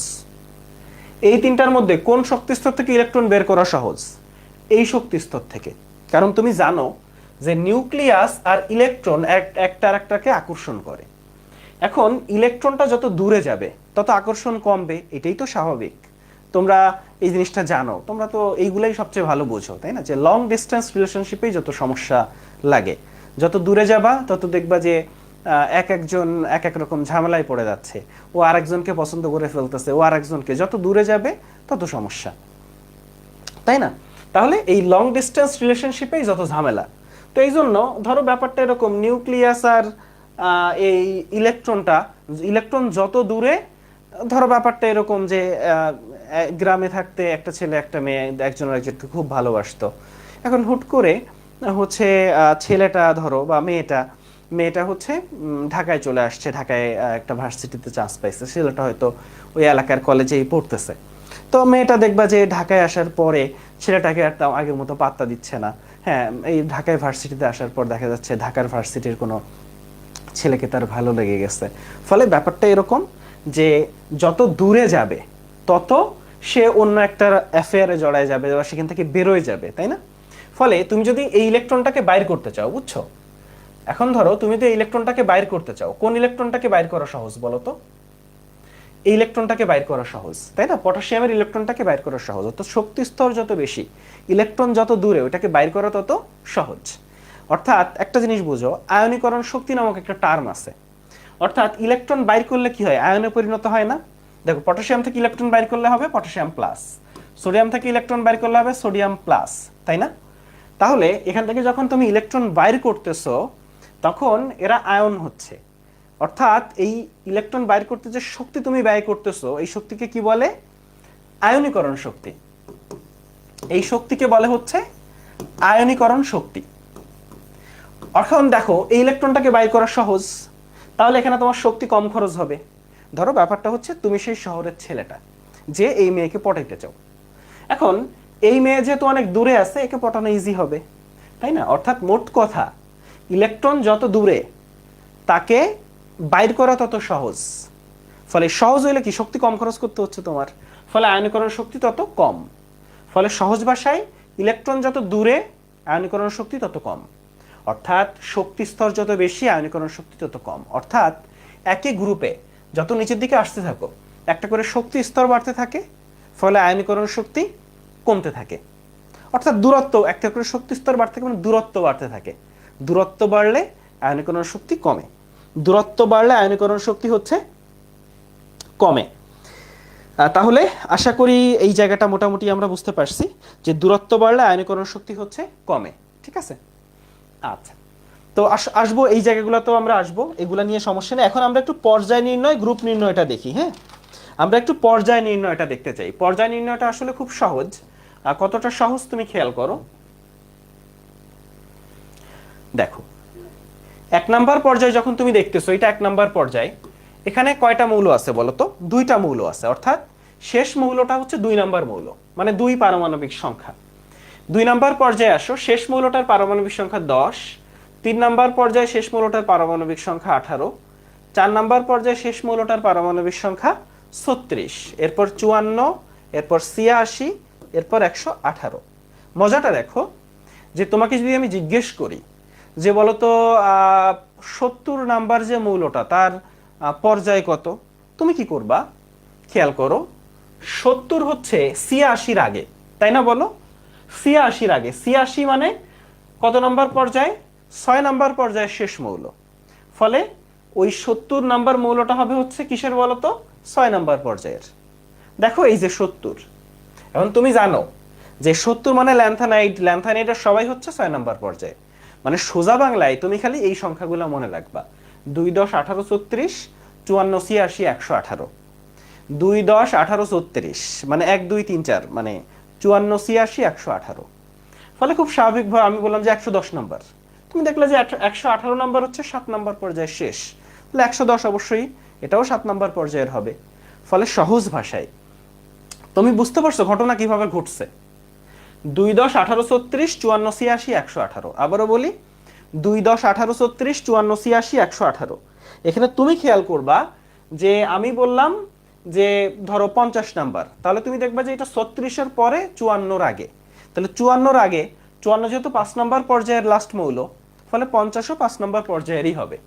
মানে 36 এর আগে হইলে 4 নাম্বার পর্যায়ের হবে, 18 এর আগে হইলে 3 নাম্বার পর্যায়ে হবে। বোঝা গেছে? তাহলে এটা বুঝে বুঝে পারবো না? অবশ্যই পারবো। এখন আমরা যদি গ্রুপ নির্ণয় করতে চাই, এখন আমরা একটু গ্রুপ নির্ণয় শিখব।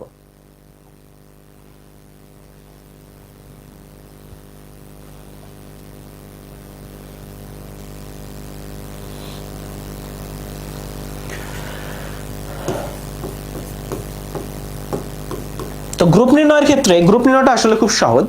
গ্রুপ নির্ণয় তুমি সংখ্যাগুলা একটু, এই সংখ্যাগুলাই একটু মনে রাখবা যে 2 10 18 36 54 86 118। ঠিক আছে, এই সংখ্যাগুলা এখানেও খেয়াল রাখতে হবে। 2 10 18 36 54 86 118। এখন রুল নাম্বার 1, 1 থেকে 18 নাম্বার যে মৌলগুলো আছে এদের তো তুমি ইলেকট্রন বিন্যাস সবাই পারি, তাই না? তাহলে ইলেকট্রন বিন্যাস করে গ্রুপ নির্ণয় করবা, পারবা না? 1 থেকে 18 নাম্বার যে মৌলগুলা এদের ইলেকট্রন বিন্যাস করে গ্রুপ নির্ণয় করবা, পারবা? অবশ্যই পারবা। আসো 2 নাম্বার রুল। 2 নাম্বার রুলে হচ্ছে 19 থেকে 56 নাম্বার মৌল, অর্থাৎ 19 থেকে 56 নাম্বার মৌল হচ্ছে পারমাণবিক সংখ্যা 19 থেকে 56। এদের ক্ষেত্রে কি করবা, ধরো পারমাণবিক সংখ্যা তোমাকে দিল, সেই পারমাণবিক সংখ্যাটা তুমি বুঝাবা, বসাবা পারমাণবিক সংখ্যা বিয়োগ নিচের স্টেশন। কি বললাম?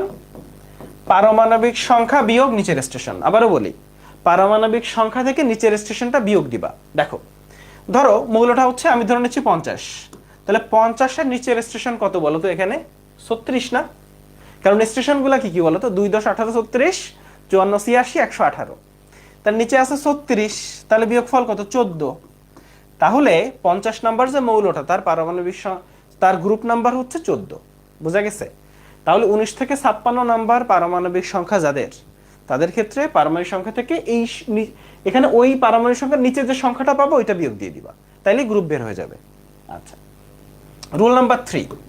এখন একটা জিনিস একটু বলি তোমারে, 57 থেকে 71 নাম্বার যে মৌলগুলা এরা কারা বলো তো? বলো, 57 থেকে 71 নাম্বার মৌলগুলো হচ্ছে ল্যান্থানাইড। আর 89 থেকে 103 যে মৌলগুলা এরা সবাই হচ্ছে অ্যাক্টিনাইড। এখন একটু বলি, তুমি একটু খেয়াল করলেই দেখো যে ল্যান্থানাইডের অ্যাক্টিনাইডের যারা আছে সবাই 3 নাম্বার গ্রুপের। দেখো একটু, ল্যান্থানাইডগুলা হচ্ছে 6 নাম্বার পর্যায়ের, অ্যাক্টিনাইডগুলো 7 নাম্বার পর্যায়ের, কিন্তু একটা জিনিস কমন, পর্যায় সারণী খুলে দেখো সবাই 3 নাম্বার গ্রুপের। ঠিক আছে, তাহলে এরা সবাই 3 নাম্বার গ্রুপের। ওকে, এখন তাহলে বাকি থাকলো কারা বলো তো? তাহলে 56, 57 থেকে 71, তাহলে 72 থেকে 88, আর বাকি আছে কি? বাকি আছে হচ্ছে 104 থেকে 118 নাম্বার যে মৌলগুলা। এখানেও সেম নিয়ম, পারমাণবিক সংখ্যা থেকে নিচের স্টেশনটা বিয়োগ দিবা।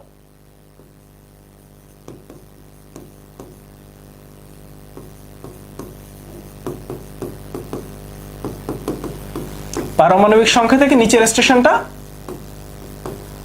বিয়োগ দিবা। কি বলছি? পারমাণবিক সংখ্যা থেকে নিচের স্টেশন যেটা সেটা বিয়োগ দিবা। যেমন ধরো তুমি বললা যে ভাইয়া ভাইয়া ধরেন 88 নাম্বার মৌলই বলেন, তো 88 নিচে কত আছে? 86। তাহলে ৮৬ বসাও, বিয়োগফল কত ২, তাহলে ৮৮ নাম্বার মৌলটা ২ নাম্বার গ্রুপের মৌল। ৮৮ হচ্ছে ২ নাম্বার গ্রুপের। তুমি বললা যে ভাইয়া ৭৫ কত, তো ৭৫-এর নিচে কত আছে বলো তো? ৫৪ আছে, তাহলে ৫৪ দাও। তাহলে ৫৪ হচ্ছে ৫৪, ৬৪, ৭৪, তাহলে ২১ আসতেছে। আচ্ছা, এখানে একটা ঝামেলা হয়ে গেল না? এখানে একটা ঝামেলা হয়ে গেছে। ঝামেলাটা কি বলতো? আমাদের গ্রুপ আছে ১৮টা, কিন্তু ২১ নাম্বার গ্রুপের মৌল হয়ে গেছে এটা। তো এটা কেন হয়েছে? কারণ আসলে ঝামেলাটা হয়েছে ওই ল্যান্থানাইড অ্যাক্টিনাইড সিরিজের জন্য। ওই ল্যান্থানাইড অ্যাক্টিনাইড সিরিজে কি হয়েছে বলতো? ঝামেলাটা কি লাগছে?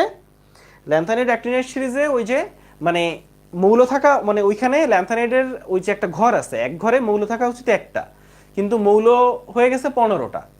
এই জন্য একটা জায়গায় ১৫টা হয়েছে, তাহলে ১৪টা বেশি হয়ে গেছে। ওই জন্য হচ্ছে ১৪ বিয়োগ দিতে হবে। যদি ১৮-র বেশি হয়ে যায়, ধরো গ্রুপ বিয়োগফল হইলো ১৮, তাহলে ১৮ নম্বর গ্রুপের মৌল। কিন্তু যদি বিয়োগফল ১৮-র বেশি হয়ে যায়, তাহলে বুঝবা যে বেশি হয়েছে ওই ১৪টা এক্সট্রার জন্য। তো ওই জন্য ১৪ আরও বিয়োগ দিয়ে দিবা, ফলে আসতেছে কত? ৭। ফলে এই ৭৫ নম্বর মৌল কিন্তু ৭ নাম্বার গ্রুপের মৌল।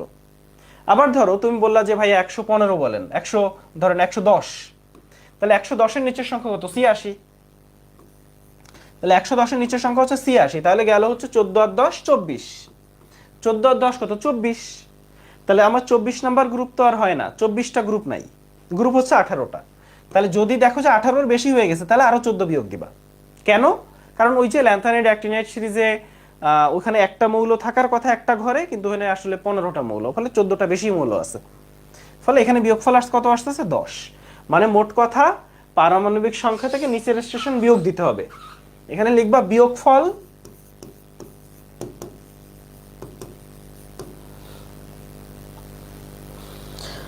আচ্ছা, বিয়োগফল ১৮-এর বেশি হলে আরো ১৪ বিয়োগ দিবে।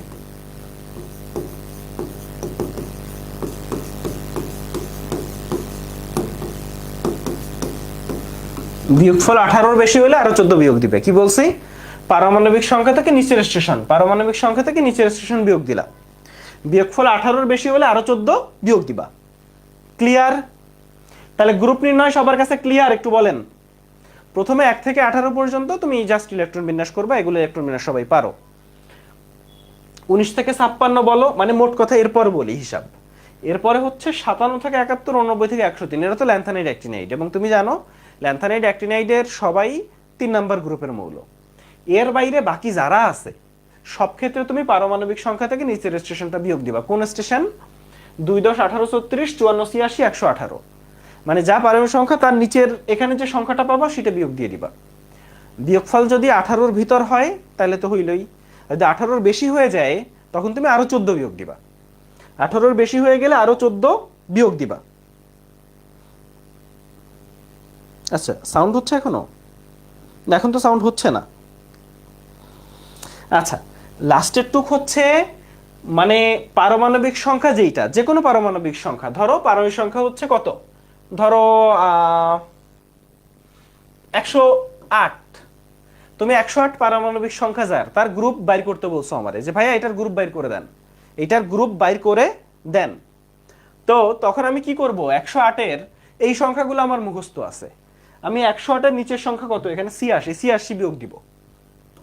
৮৬ বিয়োগ দিলে আসতেছে ১৪ আর ৮ হচ্ছে ২২, তাহলে আমার আসছে ২২, বিয়োগফল ২২। তো আমরা বলছি যে যদি বিয়োগফল ১৮ হইতো, বুঝতাম যে ওইটা ১৮ নাম্বার গ্রুপের মৌল। যেহেতু বিয়োগফল হয়েছে ২২, ফলে আমি ২২ থেকে আরো ১৪ বিয়োগ দিব। ২২ থেকে ১৪ বিয়োগ দিলে আসতেছে কত? ৬ আর ২ ৮। তাইলে এই ১০৮ নাম্বার মৌল ৮ নাম্বার গ্রুপের মৌল। তুমি একটু পর্যায় সারণী খুলো, দেখো যে মিলে গেছে। ১০৮ নাম্বার মৌল হচ্ছে ৮ নাম্বার গ্রুপের মৌল। আবারও বলি, ১০৮ নাম্বার মৌল ১০৮ নাম্বার গ্রুপের মৌল। মিলছে কিনা বলো, বলো মিলছে কিনা? ক্লিয়ার সবার? তাহলে এটা নিয়ে কারো কোনো আপত্তি আছে? বলো, এইখানে আমরা যা কিছু শিখছি এটা নিয়ে কারো কোনো আপত্তি আছে কিনা? কারো কোনো আপত্তি আছে কিনা বলো।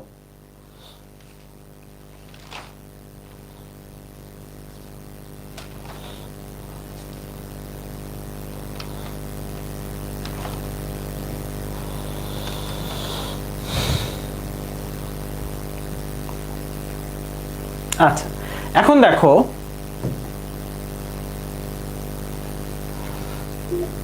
এই যে পর্যায় সারণী, এই যে ক্ষার ধাতুগুলা, এখন তোমরা প্রায় জিজ্ঞেস করো কোন মৌলটা ইম্পর্টেন্ট কোন মৌলটা ইম্পর্টেন্ট না, বা কোনটা গলনাঙ্ক স্ফুটনাঙ্ক সব শেখা লাগবে সব শেখা লাগবে না।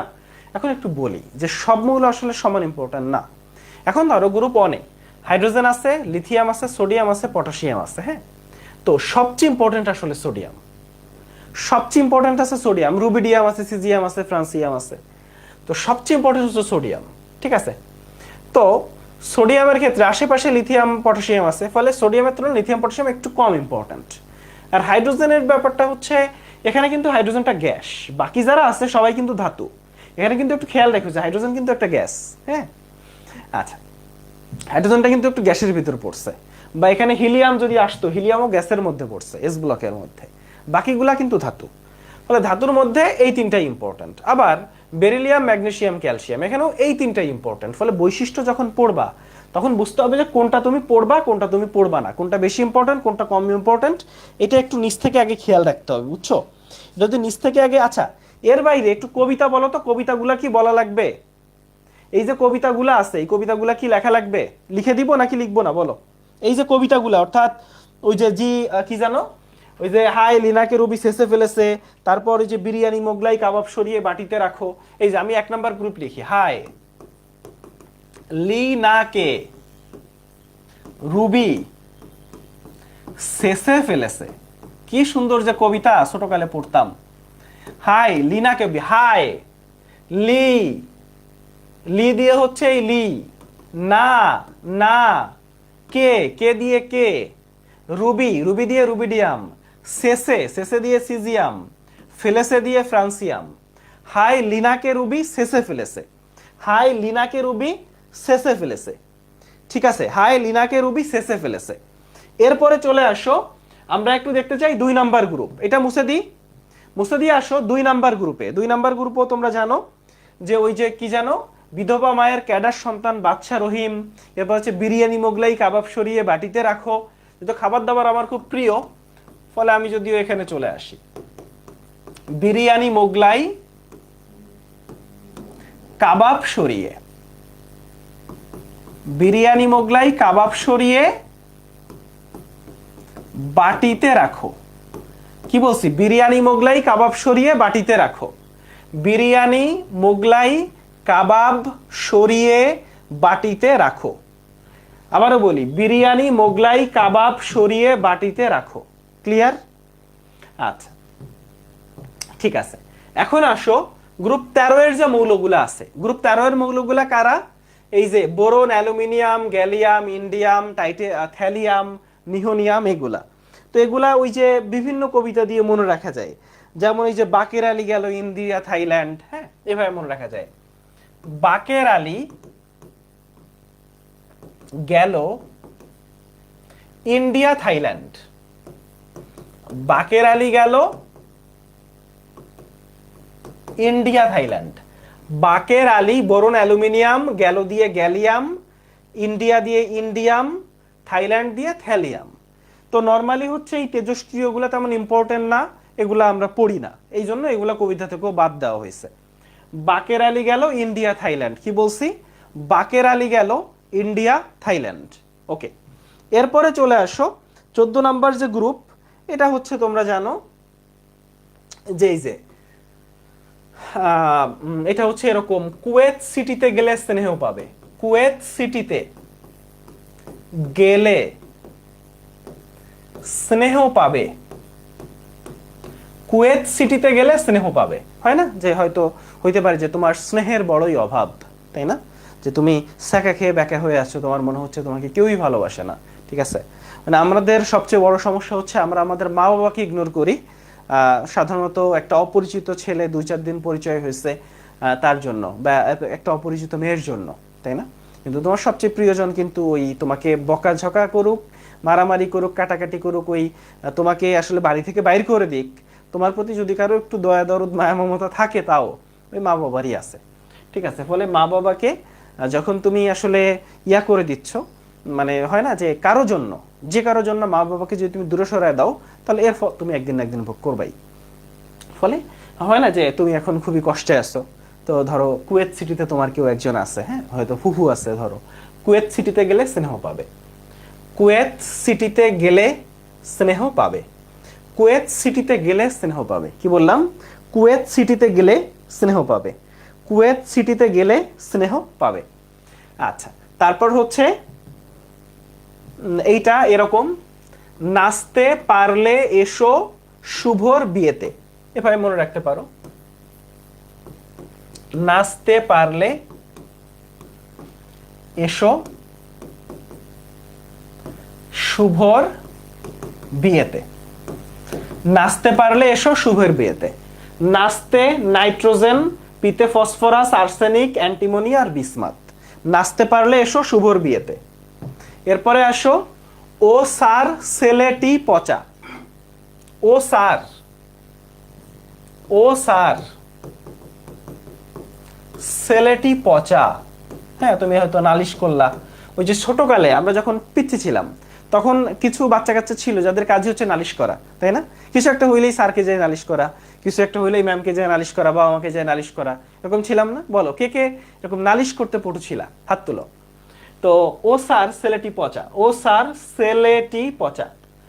Oxygen, sulphur, selenium, tellurium, polonium. হ্যাঁ, তো বাকিগুলো আশা করি তুমি পারবা, ফ্লোরিন, ক্লোরিন, ব্রোমিন, আয়োডিন। আর এখানে আছে helium, neon, argon, krypton, xenon, radon. Helium, neon, argon, krypton, xenon, radon. Helium, neon, argon, krypton, xenon, radon. ঠিক আছে, পারবো না আমরা? আচ্ছা, আরেকটা মজার জিনিস তোমাকে আমি একটু দেখাই, মজার জিনিস দেখাই। দেখো, তুমি কয়েকটা সংখ্যা যদি একটু খেয়াল রাখো, ধরো সংখ্যাগুলো কি কি বলি, সংখ্যাগুলো হচ্ছে 2, 8, 8, 18, 18, 32। মানে মজার জিনিসটা কি দেখো, ধরো হাইড্রোজেনের পারমাণবিক সংখ্যা 1। হ্যাঁ, এখন একই গ্রুপের যে মৌলগুলা, এগুলা তো তুমি শিখছো। একই গ্রুপের মৌলগুলা কারা?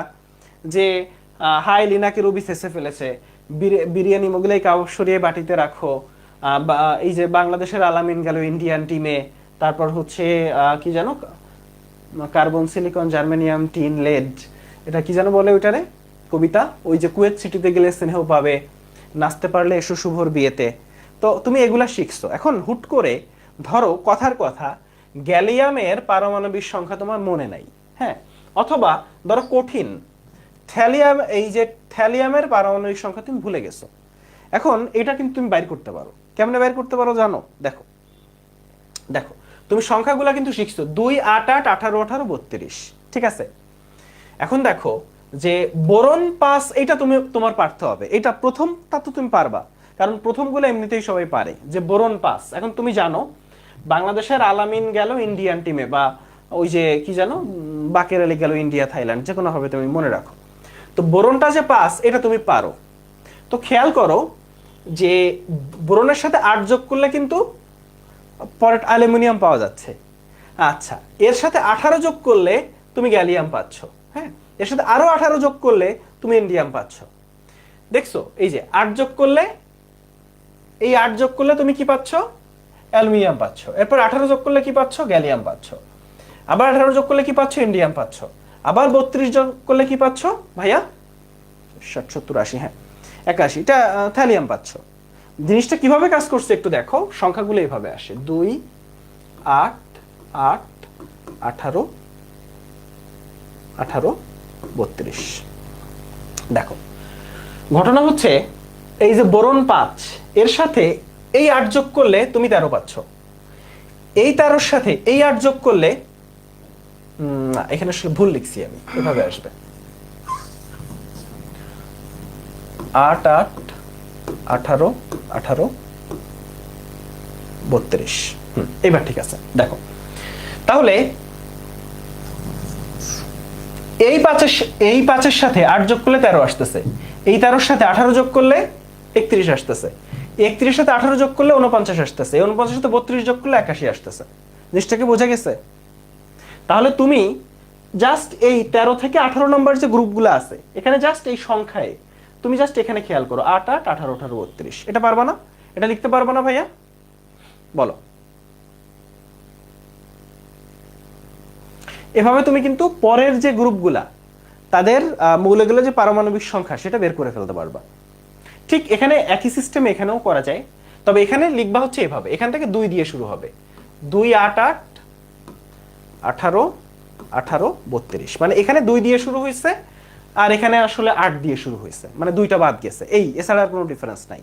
মানে 13 থেকে 18 নম্বর গ্রুপের মৌলগুলা সাইডে ওগুলা লিখে ওগুলা ওইভাবে বাইর করতে পারবা, আর 1 থেকে 1 আর 2 নম্বর গ্রুপে এভাবে বাইর করতে পারবা।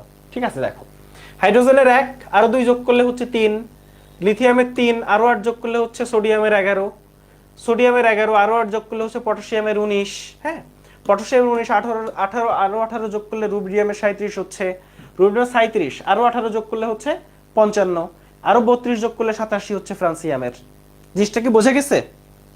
সবাই বলো, তাইলে বলো এটা বোঝা গেছে কিনা?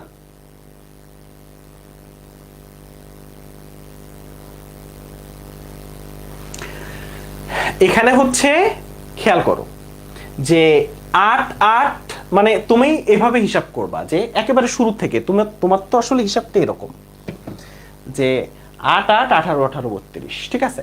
তুমি জাস্ট এভাবে চিন্তা করো যে আমার বোরন যেহেতু শুরু করতেছে এটা 2 নাম্বারের, তাহলে এখানে হিসাবটা এরকম হবে 8 18 18 32, ঠিক আছে? আর এইটা তোমার আর লাগবে না, এই পর্যন্ত শিখলেই তো তোমার হচ্ছে।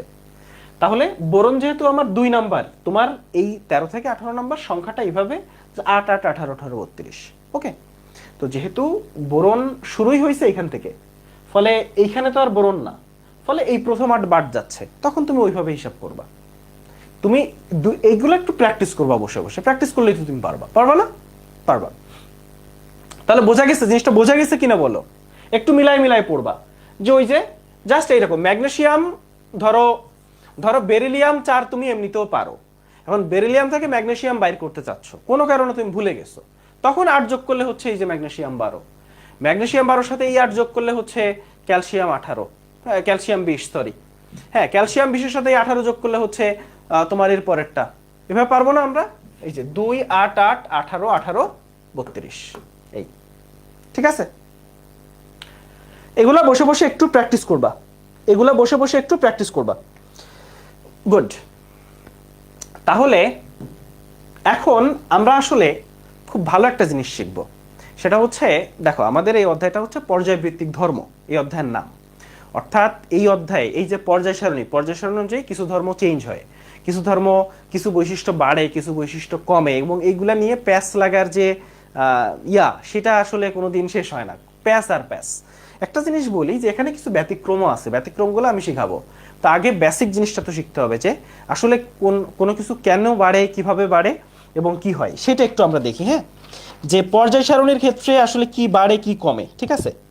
তার আগে তোমাকে আরেকটা জিনিস একটু দেখাই। দেখো, ধরো এখানে সোডিয়াম আছে, সোডিয়ামের শেষ শক্তি স্তরে কয়টা ইলেকট্রন আছে? একটা না? সোডিয়ামের ইলেকট্রন বিন্যাস করো, শেষ শক্তি স্তরের ইলেকট্রনটা গেছে 3s1 এ। পটাশিয়ামের ইলেকট্রন বিন্যাস করো, শেষ শক্তি স্তরের ইলেকট্রনটা গেছে 4s1 এ, তাই না? বলো। হ্যাঁ, মানে এদের গ্রুপ 1 এর যারা আছে তাদের সবার শেষ শক্তি স্তরে একটা করে ইলেকট্রন আছে, একটা করে ইলেকট্রন আছে। গ্রুপ 2 এর যারা, তাদের সবার শেষ শক্তি স্তরে কয়টা করে ইলেকট্রন আছে বলো? 2টা করে ইলেকট্রন আছে, তাই না? এদের সবার শেষ শক্তি স্তরে 2টা করে ইলেকট্রন আছে। এখন মনে রাখবা, যখন ধরো একটা সোডিয়াম তোমার কাছে আছে, এর শেষ শক্তি স্তরে একটা ইলেকট্রন আছে। এখন তুমি অনেক সময় হয় না যে সোডিয়াম আয়নে পরিণত করবা, সোডিয়াম থেকে সোডিয়াম আয়ন নিবা, তখন কি হয়? এই একটা ইলেকট্রন লাভ দিয়ে ওই শক্তি স্তরের বাইরে চলে যায়, যায় না? যায়। অর্থাৎ সোজা বাংলায় এই গ্রুপ 1 এর যারা, গ্রুপ 2 এর যারা, এদের সবার বিজোড় ইলেকট্রন আছে। কি আছে? বিজোড় ইলেকট্রন আছে। তো বিজোড় ইলেকট্রন আছে, এখন যখনই একটু হিট দেওয়া হয় তখন ইলেকট্রনটা লাভ দিয়ে অন্য শক্তি স্তরে চলে যায়, উপরের শক্তি স্তরে চলে যায়। এখন যখন উপরের শক্তি স্তরে চলে যায়, তোমরা জানো, তখন কিছু শক্তি সে শোষণ করে না বিকিরণ করে বলতো? কিছু শক্তি সে শোষণ করে, কিছু শক্তি সে শোষণ করে। তখন একটা তরঙ্গ, এই যে শক্তি শোষিত হইলো বা বিকিরিত হইলো, তখন একটা তরঙ্গ, হ্যাঁ, তখন একটা তরঙ্গর সৃষ্টি হয়। এই যে শক্তি তো তরঙ্গ আকারে যায়, তাই না? শক্তি তরঙ্গ আকারে যায়। তো যখনই ইলেকট্রন লাভ দিয়ে উপরের শক্তি স্তরে গেল, যখনই ইলেকট্রনগুলা লাভ দিয়ে উপরের শক্তি স্তরে গেল, তখন কিছু শক্তি শোষিত হইল, যেইটা শোষিত হইল না সেইটাই তুমি তোমার চোখে কালার হিসেবে ধরা দেয়। ব্যাপারটা বোঝা গেল? অর্থাৎ এই যে লাভ দিয়ে গেল, তখন যেই কালারটা একটা বর্ণ তোমার চোখে ধরা দিবে, ঠিক আছে, একটা বর্ণ তোমার চোখে ধরা দিবে। অর্থাৎ সহজ ভাষায় যাদের বিজোড় ইলেকট্রন আছে তাদের ইলেকট্রন লাভ দিতে পারে, মানে সহজ ভাষায় যাদের বিজোড় ইলেকট্রন আছে ওর ইলেকট্রন লাভ দেয়, তখনই বিকিরণ হয় বা ওই যে তরঙ্গ দৈর্ঘ্য তরঙ্গ সৃষ্টি হয়, তখনই একটা বর্ণ তোমার চোখে ধরা দিবে। ওই যে বর্ণটা, তাইলে সোজা বাংলায় তাহলে গ্রুপ 1 এর যে মৌলগুলো তারা বর্ণ দেখাবে, গ্রুপ 2 এর যে মৌলগুলো তারা বর্ণ দেখাবে, ঠিক আছে। কিন্তু খেয়াল করো গ্রুপ 1 এর যে মানে যাদের বিজোড় ইলেকট্রন আছে, সহজ ভাষায় যাদের বিজোড় ইলেকট্রন আছে তারা বর্ণযুক্ত, তাহলে গ্রুপ 1 এর মৌলগুলো বর্ণযুক্ত, গ্রুপ 2 এর মৌলগুলো বর্ণযুক্ত। এবং এই যারা বর্ণযুক্ত তারা প্যারাম্যাগনেটিক, প্যারাম্যাগনেটিক, যারা বর্ণযুক্ত তারা হচ্ছে প্যারাম্যাগনেটিক। প্যারাম্যাগনেটিক মানে কি? যারা চুম্বক দ্বারা আকর্ষিত হয়, যারা চুম্বক দ্বারা আকর্ষিত হয়। তাহলে যারা বর্ণযুক্ত, কি বলছি ভাইয়া, যারা বর্ণযুক্ত তারা হচ্ছে প্যারাম্যাগনেটিক, ঠিক আছে। আচ্ছা, তাহলে সোজা বাংলায় গ্রুপ 1 আর গ্রুপ 2 এর মৌলগুলা বর্ণযুক্ত এবং প্যারাম্যাগনেটিক। এখন খেয়াল করো, আমরা একটু এখানে আসি।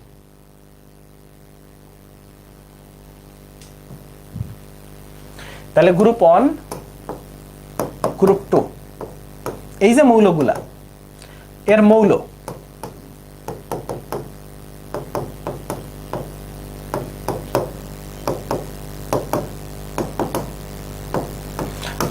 আচ্ছা, ঠিক আছে। তাহলে গ্রুপ 1 এবং গ্রুপ 2 এর মৌলগুলো আছে। কেন প্যারাম্যাগনেটিক এই আলোচনা ফিউচারেও আছে, আসবো আমরা, আপাতত বেসিক জিনিসটা বুঝো।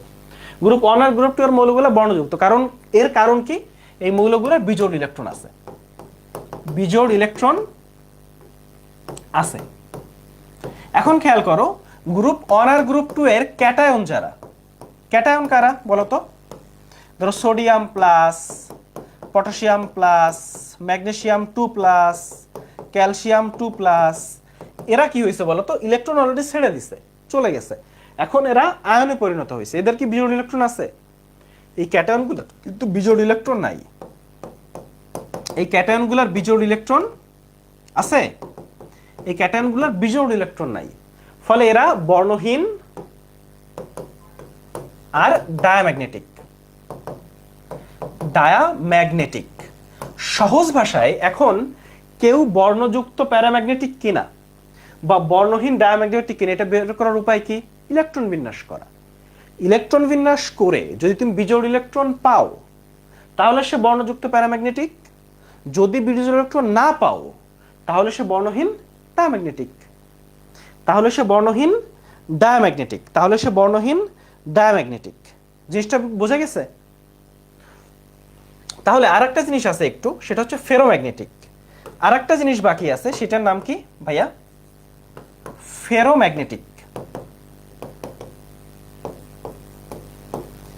ফেরোম্যাগনেটিক হচ্ছে ফেনিকো, ফেনিকো, এই যে ফেনিকো। ফেরোম্যাগনেটিক তিনজন, আয়রন নিকেল কোবাল্ট, ফেনিকো। তাইলে ফেরোম্যাগনেটিক তিনজন, ফেনিকো, আয়রন নিকেল কোবাল্ট। তাহলে কারা বর্ণহীন ডায়াম্যাগনেটিক এটা আমরা বুঝলাম। এখন আমাকে বলো তো সোডিয়াম হাইড্রোক্সাইড এই যে যৌগটা, এটা কি বর্ণহীন নাকি বর্ণযুক্ত বলো? সোডিয়াম হাইড্রোক্সাইডটা বর্ণহীন নাকি বর্ণযুক্ত? সোডিয়াম হাইড্রোক্সাইডটা বর্ণহীন নাকি বর্ণযুক্ত বলো?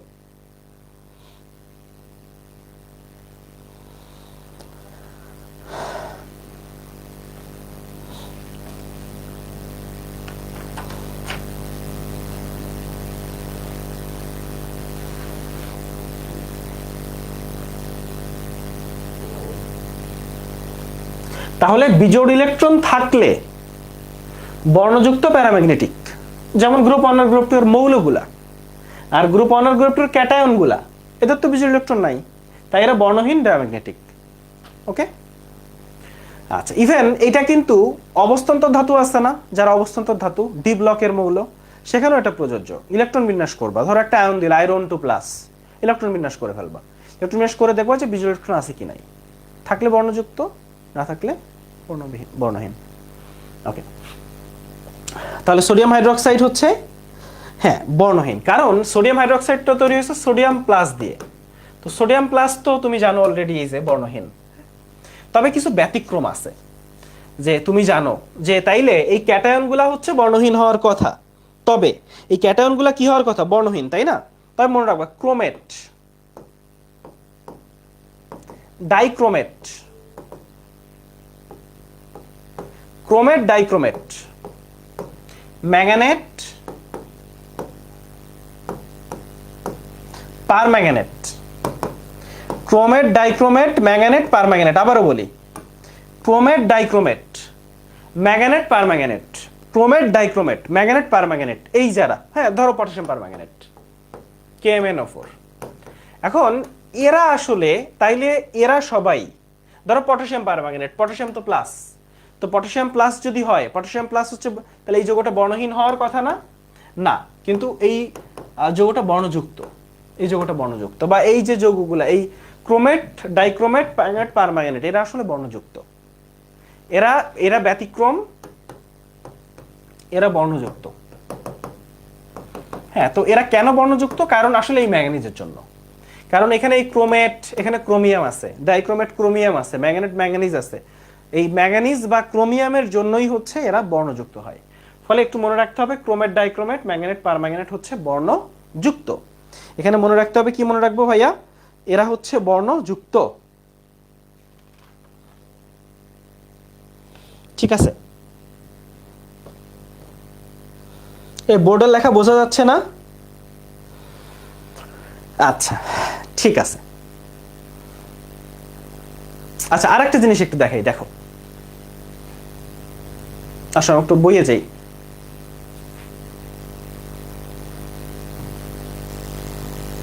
দেখো তাহলে একটা জিনিস আমি তোমাকে তখন দেখাচ্ছিলাম, আয়নীকরণ শক্তি, তাই না? তুমি অলরেডি বুঝছো জিনিসটা, যে একই গ্রুপে যত নিচে আসতেছি তত একটা করে শক্তি স্তর বাড়তেছে, তাই না? এর শক্তি স্তর 2টা, এখানে 3টা, এখানে 4টা, এখানে 5টা। তো যত করে শক্তি স্তর বাড়ে তত দূরত্ব বাড়ে, তাই না? আর যত দূরত্ব বাড়ে তত আয়নীকরণ শক্তি কমে। ফলে একই গ্রুপে নিচে আসলে আয়নীকরণ শক্তি কমে। আচ্ছা আমাকে একটা জিনিস বলবা, যে বিজারণ ক্ষমতা জিনিসটা, আচ্ছা তোমরা একটা জিনিস জানো যে জারণ বিজারণ, জারক বিজারক, এগুলো নিয়ে আমরা ছোটকালে প্যাস খাই নাই এমন কোনো মানুষ মনে হয় নাই, আসি? যে ছোটকালে এই জারণ বিজারণ, জারক বিজারক নিয়ে প্যাস খাই নাই এমন কেউ আসি? বলো।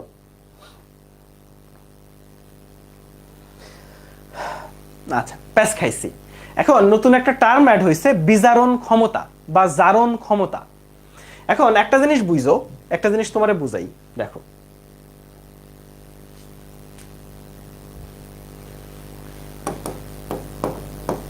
জারক কি করে বলো তো? জারক হচ্ছে গ্রহণ করে, তাই না? আর জারণ মানে হচ্ছে সারণ, তাই তো? ছোটকাল থেকে পড়তেছি জারণ মানে সারণ। ওই যে জাগ্রত বিদ্যান, আমি পড়তাম যে জাগ্রত, জারক গ্রহণ করে, আর জারণ মানে সারণ। বোঝাই যাচ্ছে জারক আর জারণ জিনিসটা ডিফারেন্ট। তাইলে জারণ বিক্রিয়া অ্যাটেন্ড করে কে? বিজারক। আর জারক যে বিক্রিয়া অ্যাটেন্ড করে সেই বিক্রিয়া কি?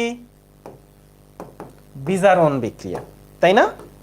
কারণ জারক হচ্ছে গ্রহণ করে, আর জারণ মানে সারণ। তাহলে জারক আর জারণ উল্টা, তাহলে জারণের সাথে সম্পর্ক বিজারকের, আর জারকের সাথে সম্পর্ক বিজারণের। ক্লিয়ার? কিন্তু বিজারণ ক্ষমতা জিনিসটা ডিফারেন্ট। মনে রাখবা বিজারণ ক্ষমতা হয় বিজারকের, ঠিক আছে? মানে বিজারক যত শক্তিশালী তার বিজারণ ক্ষমতা তত বেশি। ফলে বিজারণ ক্ষমতা আর বিজারণ বিক্রিয়া এক না, ওকে? আর জারণ ক্ষমতা হয় হচ্ছে জারকের, অর্থাৎ জারক যত শক্তিশালী তার জারণ ক্ষমতা তত বেশি, জারক যত শক্তিশালী তার জারণ ক্ষমতা তত বেশি। ঠিক আছে, বোঝা গেছে? তাহলে জারক যত শক্তিশালী তার জারণ ক্ষমতা তত বেশি। তাহলে এই জিনিসটা ক্লিয়ার সবার কাছে? এই জিনিস নিয়ে প্যাচ লাগলে কিন্তু তুমি শেষ। আচ্ছা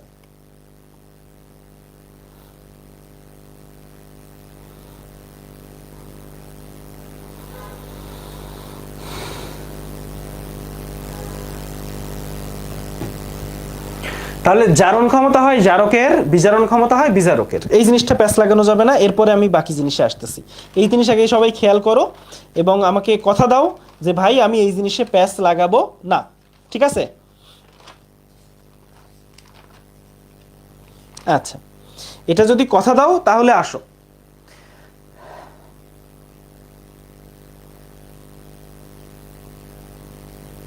আচ্ছা, এখন আসো আমরা একটু বইয়ে যাব। আমরা আমাদের পর্যায় সারণীর যে চার্ট, এই চার্টে আসবো। এখন এই যে চার্ট, এখানে যে মৌলগুলো আছে, ফলে এই যে পর্যায়বৃত্ত ধর্ম তোমরা পড়ো না, যে একই গ্রুপে বাম থেকে গেলে এই বাড়ে এই কমে, ওই বাড়ে ওই কমে, এগুলো পড়ো না? পড়ো। তো এইগুলো আসলে মৌলের জন্য প্রযোজ্য, মনে রাখো, যৌগের জন্য কিন্তু প্রযোজ্য না। ধরো এখানে চারটা মৌল দিল, যে স্ক্যান্ডিয়াম, টাইটানিয়াম, ভ্যানাডিয়াম, ক্রোমিয়াম, এই চারটা দিয়ে বললো কার আয়নীকরণ শক্তি বেশি, কার আয়নীকরণ শক্তি কম, কার জারণ ক্ষমতা বেশি, কার জারণ ক্ষমতা কম, তখনই তুমি এইটা অ্যাপ্লাই করবা। কিন্তু ধরো তোমাকে দিল সিলভার ফ্লোরাইড,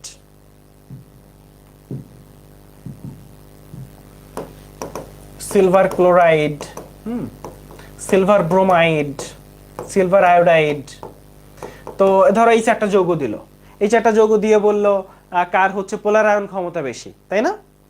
কার সমযোজী বৈশিষ্ট্য বেশি, তখন তুমি কি নিয়ম অ্যাপ্লাই করবা বলো তো? এখানে তুমি ফাজানের নিয়ম অ্যাপ্লাই করবা। তাহলে যখনই যৌগ দিবে তখনই তুমি এখানে ফাজানের নিয়ম অ্যাপ্লাই করবা, আর যখন মৌল দিবে তখন তুমি এই পর্যায়বৃত্ত ধর্ম অ্যাপ্লাই করবা।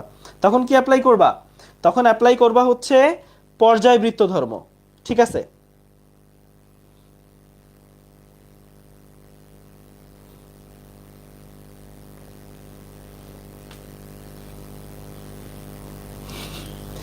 ঠিক আছে, বোঝা গেছে? জিনিসটা কি বোঝা গেছে? তাহলে যৌগ হইলে ফাজানের নীতি অ্যাপ্লাই করবা, আর মৌল হইলে। আর এখানে শোনো, আমি আসলে পেঁচাইলে অনেক পেঁচানো যায়, এখানে আমি পেঁচাই নেই, ঠিক আছে? কারণ পেঁচাইলে তুমি দেখবে যে লাস্টে এসে তুমি সব উল্টায় ফেলছো। ফলে আমি খুব সিম্পলি বলছি যে জারক গ্রহণ করে আর জারণ সারণ, মানে আমি ছোটকালেও ঠিক মানে কোনো কিছু না বেশি পেঁচাইতাম না। আমি সবসময় মানে ফাঁকিবাজ স্টুডেন্ট হইলে যেটা হয়, মানে ফাঁকিবাজ কিন্তু ভালো রেজাল্ট করতে চাই। তো তখন আসলে উপায় কি জানো? মানে আমি পড়ানোর সময় ওই জিনিসটাই চেষ্টা করি যে কিভাবে ফাঁকিবাজি করে তোমাকে আসলে পার করে দেওয়া যায়। না, বুঝতেও হবে কিন্তু মনে রাখার ক্ষেত্রে যেন প্যাচ না লাগাই। ফলে আমি সবসময় এভাবে চেষ্টা করি। ফলে আমি দুইটা লাইন শিখতাম, একটা হচ্ছে জারণ মানে সারণ, জারণ লাস্টে ন, সারণ লাস্টে ন। খালি এই একটা জিনিস মনে রেখে আমি বাকি সব মনে রাখতাম। কেমনে? জারণ যদি সারণ হয় খালি মনে রাখতাম জিনিসটা উল্টা, তাহলে জারক মানে গ্রহণ। ওকে, এখন আমি মিলাইতাম, তাইলে জারণ মানে সারণ আর জারক মানে গ্রহণ। তাহলে জারণ যদি সারণ হয় তাহলে এখানে নিশ্চয়ই বিজারক কানেক্টেড, ফলে একটা জারণ বিক্রিয়ায় বিজারক অ্যাটেন্ড করে। আর একটা জারক মানে যেহেতু গ্রহণ, ফলে এই বিক্রিয়ায় বিজারণ বিক্রিয়া হয় আর কি। মানে তুমি জিনিসটা একটার সাথে একটা কানেক্ট করে নিবা, তাইলেই পারবা। মানে তুমি সব মনে রাখতে গেলে দেখবে যে প্যাচ লাগাই ফেলছো। আর এখানে সহজ ভাষায় আমি যেটা বলছি, বিজারণ ক্ষমতা বেশি হয় বিজারকের আর জারণ ক্ষমতা বেশি হয় জারকের। মানে এই বিজারণ ক্ষমতার সাথে বিজারণ বিক্রিয়াকে মিলাবা না, জারণ ক্ষমতার সাথে জারণ বিক্রিয়াকে মিলাবা না, এটা আমি বুঝাইতে চাইছি, ঠিক আছে? কারণ এইখানে বিজারণ ক্ষমতা নামক একটা টার্ম আসবে। আচ্ছা,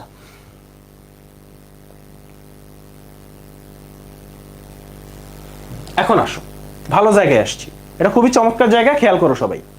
এই যে জায়গা, একই পর্যায়ে বা একই গ্রুপে যে ধর্মগুলা, সহজ ভাষায় বলি যে কিছু ধর্ম আছে, ধর্মগুলা কিভাবে চেঞ্জ হয় বলি। ধরো ধর্মগুলা এদিক থেকে এদিকে বাড়তে পারে বা কমতে পারে, এদিক থেকে এদিকে বাড়তেও পারে, আবার এদিক থেকে এদিকেও বাড়তে পারে। জিনিসটা কি বোঝা গেছে? মানে জিনিসটা এইভাবে যায়, এইভাবে যায়, হ্যাঁ, জিনিসটা আসলে এইভাবে যায়। ওকে, ব্যাপারটা কি বোঝা গেছে?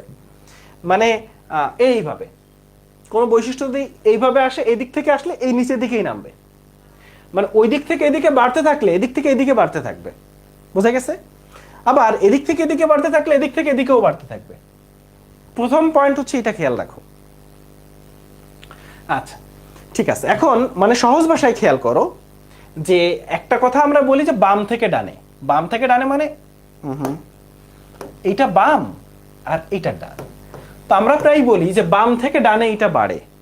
তো খুব স্বাভাবিকভাবে দেখো, আমরা বলতেছি এদিক থেকে এদিকে, ফলে কোনো বৈশিষ্ট্য গ্রুপের নিচ থেকে উপরের দিকে যেয়ে বাম থেকে ডানের দিকে যায়। ওকে, মানে এইভাবে কোনো কিছু বাড়তে পারে। এখন যাই হোক, আমরা সিম্পলি চিন্তা করি। আসো, খালি একটা শব্দ মনে রাখবা, আধা বিক্ষেপ। আধা বিক্ষেপ, আতে আকার, ধাতে ধাতব ধর্ম, বিতে বিজারণ ক্ষমতা, আর ক্ষীয় প, এই ক্ষীয় দিয়ে অক্সাইডের ক্ষারকীয় ধর্ম। তাহলে আবারও বলি, আধা বিক্ষেপ, আতে আকার, ধাতে হচ্ছে ধাতব ধর্ম, তাহলে আধা, বিতে বিজারণ ক্ষমতা, বিতে বিজারণ ক্ষমতা, আর ক্ষীয় দিয়ে হচ্ছে ক্ষারকীয় ধর্ম। কার? অক্সাইডের ক্ষারকীয় ধর্ম। অক্সাইডের, খালি তুমি একটা শব্দ মনে রাখবা, আধা বিক্ষেপ একই গ্রুপে উপর থেকে নিচের দিকে বাড়ে, আর কিচ্ছু মনে রাখতে হবে না। তুমি খালি একটা শব্দ মনে রাখবা, আধা বিক্ষেপ একই গ্রুপে যত নিচে আসবা তত বাড়বে। অর্থাৎ আধা বিক্ষেপ গ্রুপে বাড়ে, বাকিগুলা তুমি মিলায় নিবা। আধা বিক্ষেপ গ্রুপে বাড়ে, তাহলে একই গ্রুপে যত নিচের দিকে আসবা কি কি বাড়ে? আবারও বলি, আতে আকার বাড়ে। কেন আকার বাড়ে? কারণ একটা করে শক্তি স্তর বাড়ে। শক্তি স্তর বাড়লে আকার বাড়বে, এটাই স্বাভাবিক। চলে আসো, ধাতে ধাতব ধর্ম, যত নিচের দিকে আসবা তত ধাতব ধর্ম বাড়বে। ঠিক আছে, যত নিচের দিকে আসবা তত ধাতব ধর্ম বাড়বে। আচ্ছা, বিজারণ ক্ষমতা, যত নিচের দিকে আসবা তত বিজারণ ক্ষমতা বাড়বে। এখন আমি তোমাকে বলছিলাম যে যার বিজারণ ক্ষমতা যত বেশি সে তত শক্তিশালী বিজারক, যার জারণ ক্ষমতা যত বেশি সে তত শক্তিশালী জারক। ফলে বিজারণ ক্ষমতা যদি এদিকে বাড়ে তাহলে এরা শক্তিশালী বিজারক হবে না? আর অক্সাইডের ক্ষারকীয় ধর্ম, তাহলে অক্সাইডের যে ক্ষারকীয় ধর্ম যত নিচের দিকে আসবা তত অক্সাইডের ক্ষারকীয় ধর্ম বাড়বে। ফলে এই যে চারটা বৈশিষ্ট্য এগুলো একই গ্রুপের নিচের দিকে বাড়ে, ফলে বাকি যা বৈশিষ্ট্য আছে একই গ্রুপে নিচের দিকে কমে। ফলে সেই বৈশিষ্ট্য হতে পারে আয়নীকরণ শক্তি, ইলেকট্রন আসক্তি, তড়িৎ ঋণাত্মকতা, মানে সহ আরো অনেক বৈশিষ্ট্য আছে। হ্যাঁ, এদের উল্টা বৈশিষ্ট্য হতে পারে, যেমন বিজারণ ক্ষমতার উল্টা কি? জারণ ক্ষমতা। হ্যাঁ, তারপর ধাতব ধর্মের উল্টা কি? অধাতব ধর্ম। অক্সাইডের ক্ষারকীয় ধর্মের উল্টা কি? অক্সাইডের অম্লীয় ধর্ম। তাহলে মোট কথা এই চারটা বৈশিষ্ট্য বাদে যা বৈশিষ্ট্য আছে সবই এদিক থেকে এদিকে আসলে কি হবে বলতো? কমবে। আবার খেয়াল করো, একই গ্রুপে বাম থেকে ডানে গেলে মনে রাখবা গ্রুপে যেইটা বাড়ে পর্যায়ে সেইটা কমে। যেমন এখানে লিখছে আধা বিক্ষেপ গ্রুপে বাড়ে, তাহলে আমরা লিখবো পর্যায়ে কমে। গ্রুপে বাড়ে, পর্যায়ে কমে, অর্থাৎ এক পর্যায়ে বাম থেকে ডানে গেলে ওই চারটা বৈশিষ্ট্য কমবে। একই পর্যায়ে উপর থেকে নিচে, একই গ্রুপে উপর থেকে নিচে আসলে এই চারটা বৈশিষ্ট্য বাড়বে, আর একই পর্যায়ে বাম থেকে ডানে আসলে এই চারটা বৈশিষ্ট্য কমবে। তো এই চারটা বৈশিষ্ট্য যদি কমে বাকি সব বৈশিষ্ট্য বাড়বে, বাকি সব বৈশিষ্ট্য বাড়বে। তাহলে এই যতটুকু বললাম এতটুকু বোঝা গেছে কিনা বলো? এতটুকু বোঝা গেছে কিনা বললাম? এতটুকু বোঝা গেছে কিনা বলো?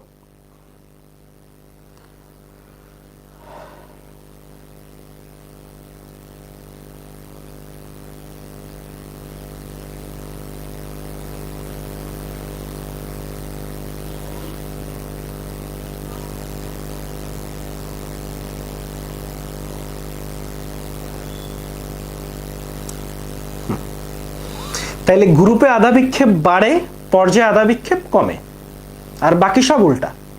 এভাবে লিখতে পারো, মানে আধা বিক্ষেপ গ্রুপে বাড়ে, পর্যায়ে কমে, বাকি বৈশিষ্ট্য উল্টা। ওকে, এখন এইটা তুমি মনে রাখলা, মনে রাখতে তো সমস্যা নাই, সমস্যা অন্য জায়গায়। বলো তো কি, কোথায় সমস্যা? সমস্যা হচ্ছে আধা বিক্ষেপ রোলটা কি না।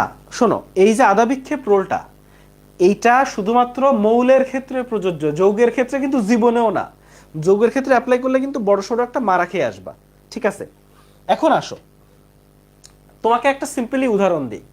অক্সাইডের ক্ষারকীয় ধর্ম, তাইলে আধা বিক্ষেপের ভিতর একটা হচ্ছে অক্সাইডের ক্ষারকীয় ধর্ম, ফলে এই অক্সাইডের ক্ষারকীয় ধর্ম গ্রুপে নিচের দিকে আসলে বাড়ে, পর্যায়ে এদিক থেকে এদিকে গেলে কমে। তাইলে অক্সাইডের ক্ষারকীয় ধর্ম এদিকে কমে, ঠিক আছে? তাহলে দেখো এভাবে লিখি,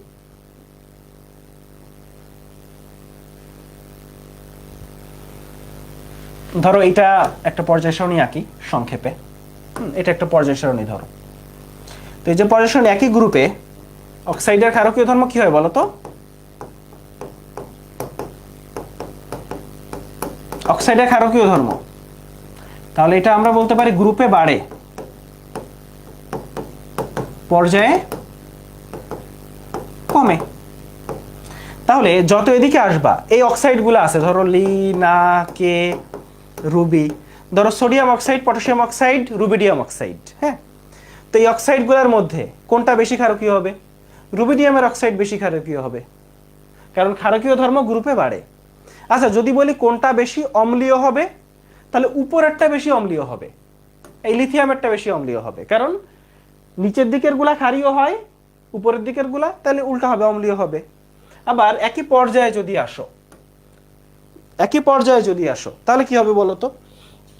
যখন তুমি একই পর্যায়ে আসবা, হ্যাঁ, ধরো নাইট্রোজেন, অক্সিজেন, ফসফরাস এরকম আছে, হ্যাঁ, ফ্লোরিন আছে, তারপর এখানে ফসফরাস আছে।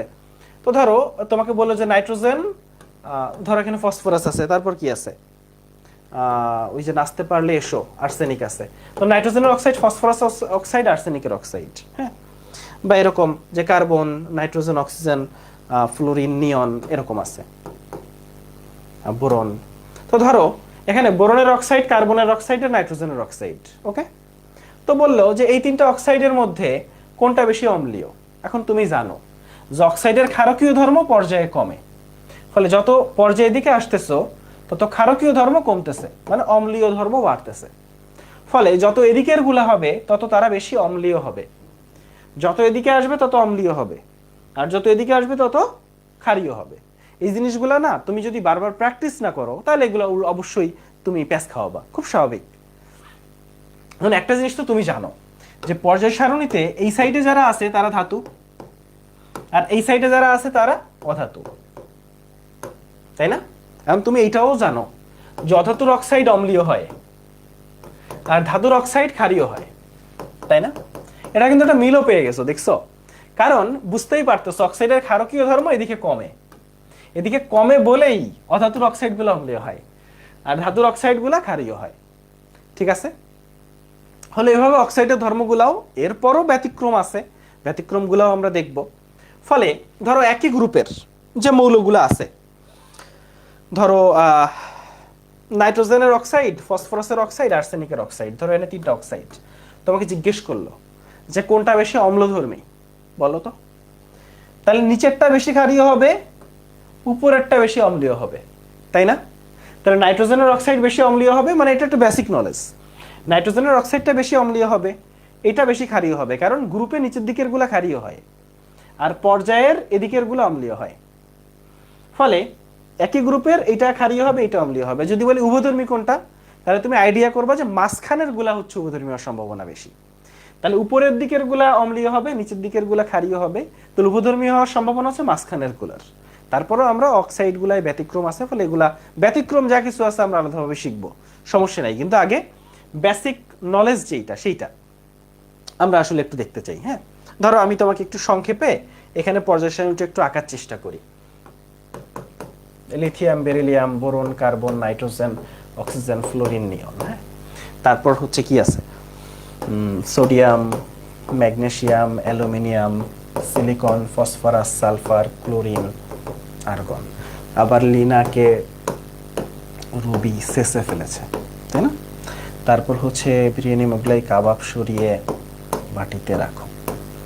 আচ্ছা, তাহলে মোটামুটি এগুলা হইলে মোটামুটি আইডিয়া পাচ্ছি আমরা যে এটা হচ্ছে একটা পর্যায় বাম থেকে ডানে আর একটা গ্রুপ উপর থেকে নিচে। এখন খুব স্বাভাবিকভাবে মৌলের ক্ষেত্রে এখানে যত এদিকে আসবা তত আকার বাড়বে, গ্রুপে নিচে আসতেছে তাহলে আকার বাড়বে আধা, তাতে ধাতব ধর্ম বাড়বে, তাই না? তাহলে আমি যদি বলি যে দেখো ধাতব ধর্ম বাড়বে, এদিক থেকে এদিকে ধাতব ধর্ম বাড়বে, আবার তাহলে যেটা গ্রুপে বাড়ে সেটা পর্যায়ে কমে, ফলে ধাতুর ধর্ম কিন্তু এদিকে কমবে, ফলে এদিকে কমতেছে আবার এদিকে বাড়তেছে। তাহলে সবচেয়ে সক্রিয় ধাতু কোনটা বলতো? ফ্রান্সিয়াম। কারণ যত এদিকে যাবে তত কমবে, আবার যত নিচে আসবা বাড়বে, ফলে সবচেয়ে সক্রিয় হবে এটা। কিন্তু ফ্রান্সিয়ামটা আসলে তেজস্ক্রিয়। এই জন্য আমরা একটু পর্যায় সারণীতে দেখে আসো।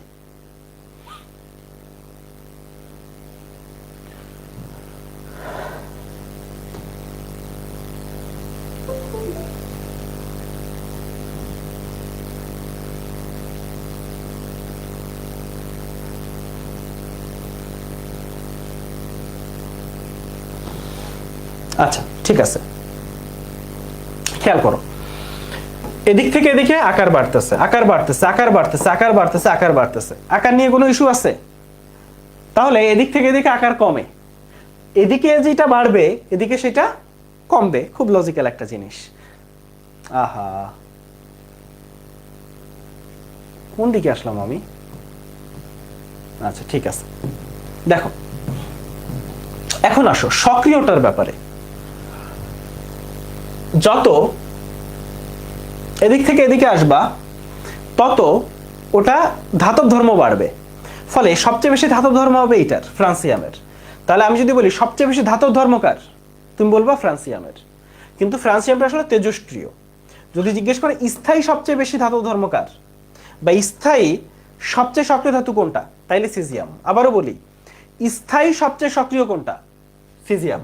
কিন্তু বলে সবচেয়ে সক্রিয় ধাতু কোনটা? ফ্রান্সিয়াম। তাহলে স্থায়ী সবচেয়ে সক্রিয় সিজিয়াম, কিন্তু বলি সবচেয়ে সক্রিয় কোনটা, তাহলে কি বলতে হবে ভাইয়া? ফ্রান্সিয়াম। ক্লিয়ার? আবার বিজারণ ক্ষমতার ক্ষেত্রে আসো তো। বিজারণ ক্ষমতা এদিক থেকে এদিকে বাড়বে, মনে রাখো এদিকে যদি কোনো কিছু বাড়ে তাহলে এদিকে কমে, ফলে সবচেয়ে বেশি এদিকেই। তাহলে সবচেয়ে শক্তিশালী বিজারক কোনটা? সিজিয়াম। কারণ এই ফ্রান্সিয়াম তেজস্ক্রিয়, ফলে সবচেয়ে শক্তিশালী বিজারক কোনটা? সিজিয়াম। সবচেয়ে শক্তিশালী বিজারক কোনটা ভাইয়া? সিজিয়াম।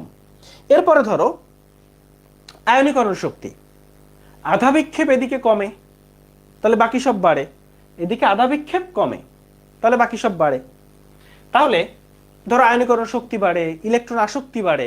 এখন ধরো তোমাকে জিজ্ঞেস করলো যে ধরো সোডিয়াম, ম্যাগনেসিয়াম, অ্যালুমিনিয়াম, সিলিকন, এই চারটার মধ্যে আয়নীকরণ শক্তি সবচেয়ে বেশি কার?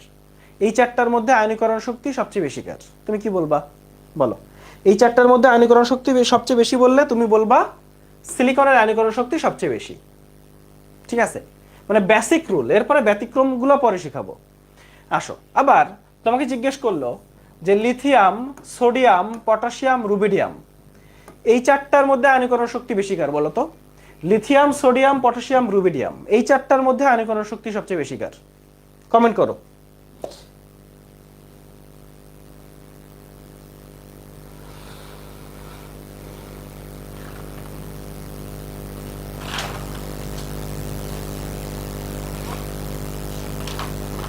এই চারটার মধ্যে আয়নীকরণ শক্তি সবচেয়ে বেশি কার?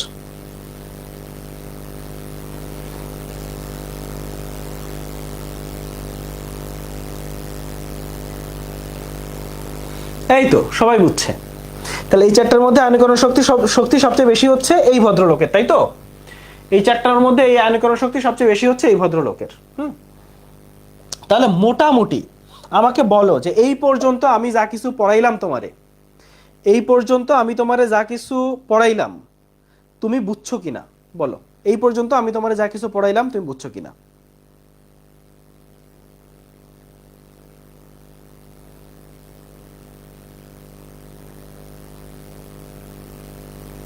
গুড।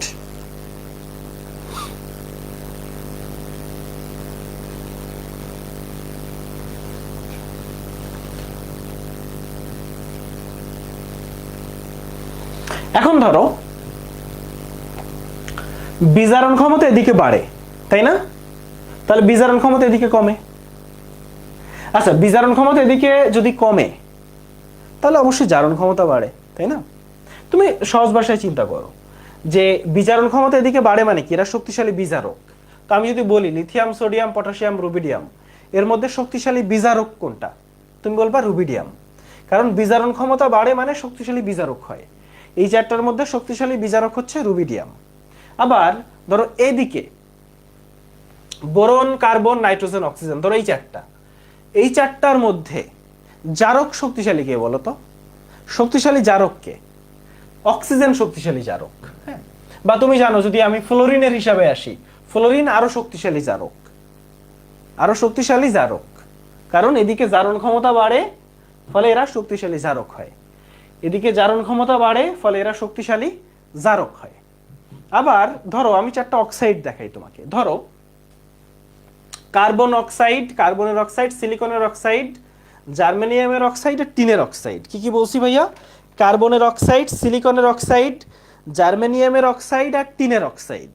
এখন এই অক্সাইডগুলোর মধ্যে তুমি খেয়াল করো যে carbon die oxide, silicon, germanium, tin. হ্যাঁ, তো এর মধ্যে যদি আমি জিজ্ঞেস করি যে অম্লধর্মী কোনটা, তাহলে কোনটা বলবো বলো? আমি জিজ্ঞেস করি অম্লধর্মী কোনটা, তাহলে কোনটা বলবা?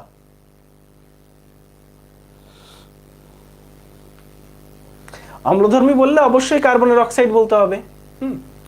আর এখানে একটু বলি যে জার্মেনিয়ামের অক্সাইড, টিনের অক্সাইড, লেডের অক্সাইড, মানে শেষের দিকের গুলা ক্ষারধর্মী হওয়ার কথা, আর মাঝখানের গুলা উভধর্মী হয় নরমালি। তবে এখানে কিন্তু এই জার্মেনিয়ামের অক্সাইড, টিনের অক্সাইড আর লেডের অক্সাইড, এই যে অক্সাইড গুলা, হ্যাঁ, তো এখানে না জার্মেনিয়ামের অক্সাইড না, এই এই যে সিলিকনের অক্সাইড, জার্মেনিয়ামের অক্সাইড, এগুলো মোটামুটি অম্লধর্মী, এদিকে অম্লধর্মিতা কমতেছে। আবার টিনের অক্সাইড, লেডের অক্সাইড হচ্ছে উভধর্মী অক্সাইড। ঠিক আছে? ফলে অক্সাইডের ক্ষেত্রেও তুমি খেয়াল করবা যে উপরের দিকের গুলা একই গ্রুপে যদি বলে, উপরের দিকের গুলা অম্লধর্মী হবে, নিচের দিকের গুলা ক্ষারধর্মী হবে, আর যদি উভধর্মী হয় মাঝখানের গুলা হবে। আবার গ্রুপের কথা বলতেছি, আবার যদি এদিকে আসো, এদিকে আসলেও ব্যাপারটা কিভাবে হবে? এদিকে আসলে অম্লধর্ম বাড়বে। ফলে অ্যালুমিনিয়াম, সিলিকন, ফসফরাস, সালফার, এদের অক্সাইডগুলোর বললে এদিকে আসলে অম্লধর্ম বাড়বে, এদিকে আসলে অম্লধর্ম বাড়বে। আচ্ছা, ঠিক আছে। আচ্ছা, এখন আমাকে একটু বলো যে এখানে আমি তোমাকে যা বললাম এখানে পুরোটাই হচ্ছে বুঝাইছি, এবং খুব স্বাভাবিকভাবে এই জায়গাটা তোমরা পেঁচায় ফেলো। তো পেঁচাই ফেলছো কিনা, মানে বোঝা গেছে না? মানে বুঝতে পারছো তো, ক্লিয়ার কাট কনসেপ্ট হয়েছে কিনা? কারণ আমি তোমাকে একটু ক্লিয়ার কাট একটা কনসেপ্ট দেওয়ার ট্রাই করতেছি। ঠিক আছে, ক্লিয়ার হয়েছে কিনা এই জিনিসগুলা? তো ব্যতিক্রম আমি পড়াবো, আপাতত বলো যে জিনিসটা ক্লিয়ার হয়েছে কিনা।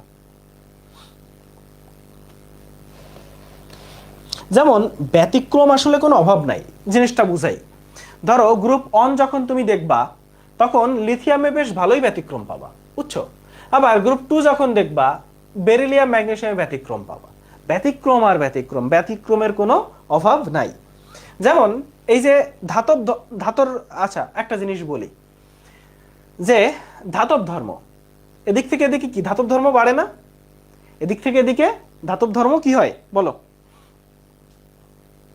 এদিক থেকে এদিকে ধাতব ধর্ম বাড়ে।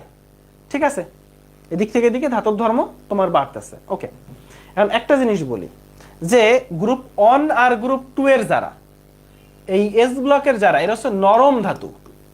মনে রাখবা গ্রুপ 1 আর গ্রুপ 2 এর যারা, এরাই শুধুমাত্র নরম ধাতু, এরাই শুধুমাত্র নরম সরম, আর কেউ কিন্তু নরম না।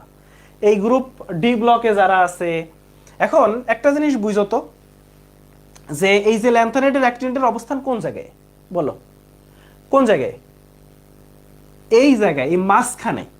মানে এখানে এস ব্লক, এইটা হচ্ছে ডি ব্লক, এইটা ডি ব্লক, এটা ডি, আর মাঝখানে পড়ছে হচ্ছে এই এফ ব্লক। জিনিসটা কি বুঝছো? তাহলে এইটা এস ব্লক, এইটা এফ ব্লক, এটা হচ্ছে ডি ব্লক। এখন একটা জিনিস বলি যে আধা বিক্ষেপ এদিকে কমে আর বাকি সব বাড়ে না, ফলে গলনাঙ্ক, স্ফুটনাঙ্ক বাড়ে। ফলে বলি গলনাঙ্ক, স্ফুটনাঙ্ক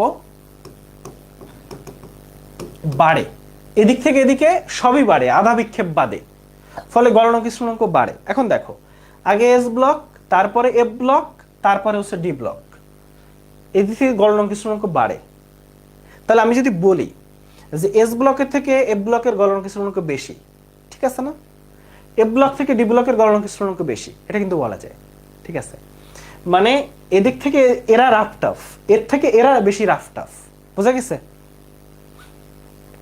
তাহলে গলনাঙ্ক, স্ফুটনাঙ্কের ক্ষেত্রে এস ব্লকের থেকে এদের বেশি, এদের থেকে এদের বেশি। ওকে, আচ্ছা তাহলে এই জিনিসগুলো বুঝতে পারছি। এখন আসো এখানে কি বলছিলাম, লিথিয়াম, লিথিয়ামটা বেশ ব্যতিক্রম। আবার এখানে বেরিলিয়াম, ম্যাগনেসিয়াম বেশ ব্যতিক্রম। তাহলে লিথিয়ামের কথা যদি বলি, লিথিয়ামটা আসলে কিভাবে ব্যতিক্রম? তো দেখো এখানে যে ধাতুগুলা, ধাতুগুলা কিন্তু খুবই সক্রিয় হয়, ধাতুগুলা খুবই সক্রিয় হয়। আর এখানে তো হাইড্রোজেন, হাইড্রোজেন আসলে বাদ, ওই আসলে একটা ঝামেলা, ওই আসলে গ্যাস, হ্যাঁ ও আসলে হিসাবের বাইরে। তো এইখানে লিথিয়াম যে ওই আসলে বেশ কম সক্রিয়। কেন কম সক্রিয় জানো? কারণ ব্যাপারটা হচ্ছে কি, ওর হচ্ছে সুখের সংসার, ওর হচ্ছে সুখের সংসার। দেখো একটা শক্তি স্তর, দুইটা শক্তি স্তর, বুঝছো, তেমন ঝামেলা নাই। মানে এই যে ধরো এই হচ্ছে নায়ক হচ্ছে মাঝখানে, আর নায়িকা বেশি দূরে নাই। ফলে যেহেতু নায়ক নায়িকা কাছাকাছি থাকে, কাছাকাছি থাকলে সুখের সংসার। ফলে এর যেহেতু আকার ছোট, এই লিথিয়ামের যেহেতু আকার ছোট, এই আকার ছোট হওয়ার কারণে মানে অস্বাভাবিক ক্ষুদ্র আকারের জন্য আসলে ওকে আসলে আয়নে পরিণত করা খুব কঠিন। মানে ওর ইলেকট্রনটাকে বাইর করা খুব কঠিন, বললাম না খুব কাছাকাছি থাকে। ফলে এই মেয়েরে যে তুমি পটায় নিয়ে যাবা, এটা আসলে এত সহজ না, তাই না? গ্রামের একটা গ্রামে বা একটা মফস্বল এলাকায় যদি মাস্তান বয়ফ্রেন্ড থাকে, তাহলে অন্য কোনো ছেলের পক্ষে ওই মেয়ের ধারে কাছে আসা সম্ভব? সম্ভব না। তো এখানে ঘটনা হচ্ছে বয়ফ্রেন্ড হচ্ছে মাস্তান টাইপের লিথিয়ামের ক্ষেত্রে। ফলে এই ইলেকট্রনটাকে আর বাইর করা সম্ভব না। তো ইলেকট্রনটাকে বাইর করা সম্ভব না হইলে ইলেকট্রন আসলে বিক্রিয়া করতে চায় না। ফলে এই যে লিথিয়াম কম সক্রিয়, কি বলছি, লিথিয়াম আসলে কম সক্রিয়। এই যে লিথিয়ামের কথা বলতেছি, লিথিয়ামের আসলে সক্রিয়তা কম। হ্যাঁ, তো এর জন্য এ আসলে বেশি কঠিন, অপেক্ষাকৃত কঠিন। মানে এরা তো নরম না, এরা বলছি না যে এরা সবাই নরম, এরা সবাই নরম, কিন্তু এ হচ্ছে অপেক্ষাকৃত কঠিন। যেমন নরমালি বলি যে লিথিয়াম ওর মনোঅক্সাইড গঠন করে, যে Li2O, এই মনোঅক্সাইডটা গঠন করে, কিন্তু ওরা না ডাইঅক্সাইড গঠন করে না পলিঅক্সাইড গঠন করে, বুঝছো? এই যে এই ডাইঅক্সাইড গঠন করে না, এই যে Li2O2 এটা তৈরি করে না। আবার LiO2 এটা হচ্ছে সুপার অক্সাইড বলে, এটাও তৈরি করে না। তাহলে লিথিয়াম শুধু একটা মনোঅক্সাইড গঠন করে। কারণ হচ্ছে ওই যে বললাম যে এরা আসলে বিক্রিয়া করতেই চায় না, এরা কম সক্রিয়, এরা অপেক্ষাকৃত কঠিন, আরো বেশি কঠিন, এরা তো নরম, তাই না? তাহলে শুধুমাত্র মনোঅক্সাইড গঠন করে, শুধুমাত্র এবং শুধুমাত্র মনোঅক্সাইড গঠন করে। ওকে, গুড। এরপরে আসো আমরা যদি এখানে আসি বেরিলিয়াম ম্যাগনেসিয়ামের ক্ষেত্রে, বেরিলিয়াম ম্যাগনেসিয়াম ব্যতিক্রম, এখানেও আসলে তাই। ওই যে বললাম যে বয়ফ্রেন্ড হচ্ছে মাস্তান, মানে আসলে আকার খুব ছোট। তো আকার খুব ছোট হইলে কি হয় যে ওই শেষ শক্তিস্তর ইলেকট্রনকে বাইর করা যায় না। কারণ ওই যে আকর্ষণ, নিউক্লিয়াসের সাথে ইলেকট্রনের আকর্ষণ বন্ডিং অনেক ভালো থাকে, তো যার কারণে শেষ শক্তিস্তর ইলেকট্রনকে বাইর করা যায় না। এই জন্য বেরিলিয়াম ম্যাগনেসিয়ামের ক্ষেত্রে দেখবা যে মোটামুটি ভালোই ব্যতিক্রম দেখায়। কেমন তুমি বলো? যে এরা সবাই কিন্তু বর্ণ দেয়, তুমি দেখছো না এরা সবাই বর্ণযুক্ত, কিন্তু এই দুইজন কিন্তু বর্ণযুক্ত না। বেরিলিয়াম ম্যাগনেসিয়াম কিন্তু বুনসেন শিখায় বর্ণ দেয় না। হ্যাঁ, বা তুমি জানো যে যত এদিকে আসো তত আয়নে পরিণত করা, একই গ্রুপে যত নিচে আসো তত আয়নীকরণ শক্তি কমতে থাকে, তাই না? তত আয়নীকরণ শক্তি কমতে থাকে। কিন্তু বেরিলিয়াম ম্যাগনেসিয়াম আয়নীকরণ শক্তি মারাত্মক বেশি। কারণ ওই যে বললাম আয়নীকরণ শক্তি মানে কি, মেয়েকে ভাগায় নিয়ে যাওয়া। আর মেয়েকে ভাগায় নিতে অনেক কষ্ট করতে হবে তোমার, ঠিক আছে? কারণ ওই যে মাস্তান বয়ফ্রেন্ড তোমাকে যে কোনো সময় ধরে মাইর দিতে পারে। আচ্ছা, মানে আয়নীকরণ শক্তি অনেক বেশি, কারণ ওরা বিক্রিয়াই করতে চায় না, বুনসেন শিখায় বর্ণ দেয় না। হ্যাঁ, এই যে বেরিলিয়াম ম্যাগনেসিয়াম হচ্ছে বুনসেনে বর্ণ দেয় না। তাহলে যাদের আকার ছোট এরাই হচ্ছে উল্টা ব্যতিক্রম হয়, বুনসেনে বর্ণ দেয় না, আয়নীকরণ শক্তি খুবই বেশি, আয়নীকরণ শক্তি খুবই খুবই বেশি। ঠিক আছে, আমরা আজকে আসলে তোমাকে বেসিকটা পড়াচ্ছি। আজকে আমরা কি পড়াচ্ছি? বেসিক। কারণ কালকে তাইলে কি হবে জানো, আমরা টান দিতে পারবো। কালকে দেখবা যে আমরা দ্রুত চলে যাচ্ছি, কালকে দেখবা যে আমরা আসলে আমাদের 4টা ক্লাস লাগবে এই ক্লাসে, কারণ আজকের ক্লাসটা আসলে স্পেশাল একটা ক্লাস। কারণ আজকের ক্লাসে আমি আজকে যা পড়াচ্ছি এটা তুমি সুন্দর করে ক্লাসটা আবার দরকার হলে করবা। যা পড়াইছি এটা বসে বসে প্র্যাকটিস করবা, বারবার প্র্যাকটিস করবা, করে করে মানে ওইটা ঝালাই করে এসে তারপর আমরা টান দিব। কালকে আমরা দেখবা যে ডি ব্লক পর্যন্ত পড়াই ফেলছি। তারপরের ক্লাসে হচ্ছে আমরা মানে আর 3টা ক্লাস লাগবে, ঠিক আছে? একটা ক্লাস বাড়বে এই অধ্যায়ে। কিন্তু এই যে ক্লাসটা করাইলাম এই ক্লাস যদি বুঝো তাহলে এই অধ্যায় সহজ হয়ে যাবে, এটা হচ্ছে মেইন কথা। আচ্ছা,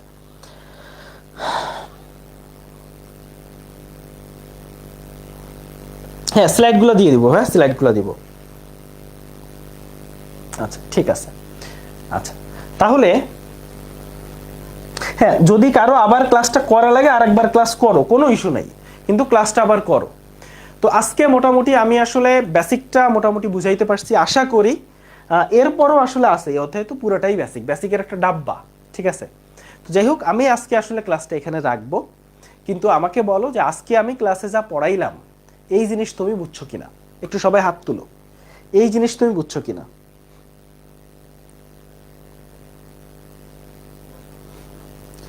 আচ্ছা কালকে আসলে এক্সাম হবে না, কালকে হচ্ছে নিজের দায়িত্বে পড়বা। না কালকে এটার এক্সাম হবে না, রুটিনের 3টা ক্লাস, ক্লাস একটা বাড়বে, সমস্যা নাই, প্যারা নেই। এখন আমাকে বলো তাহলে আজকে আমরা আসলে বইয়ে যাবোই না, আমি আগেই প্ল্যান করছিলাম যে আজকে আমরা বই যাব না, আজকে আমি শুধুমাত্র পর্যায় সারণীটা আসলে তোমাকে পড়াবো।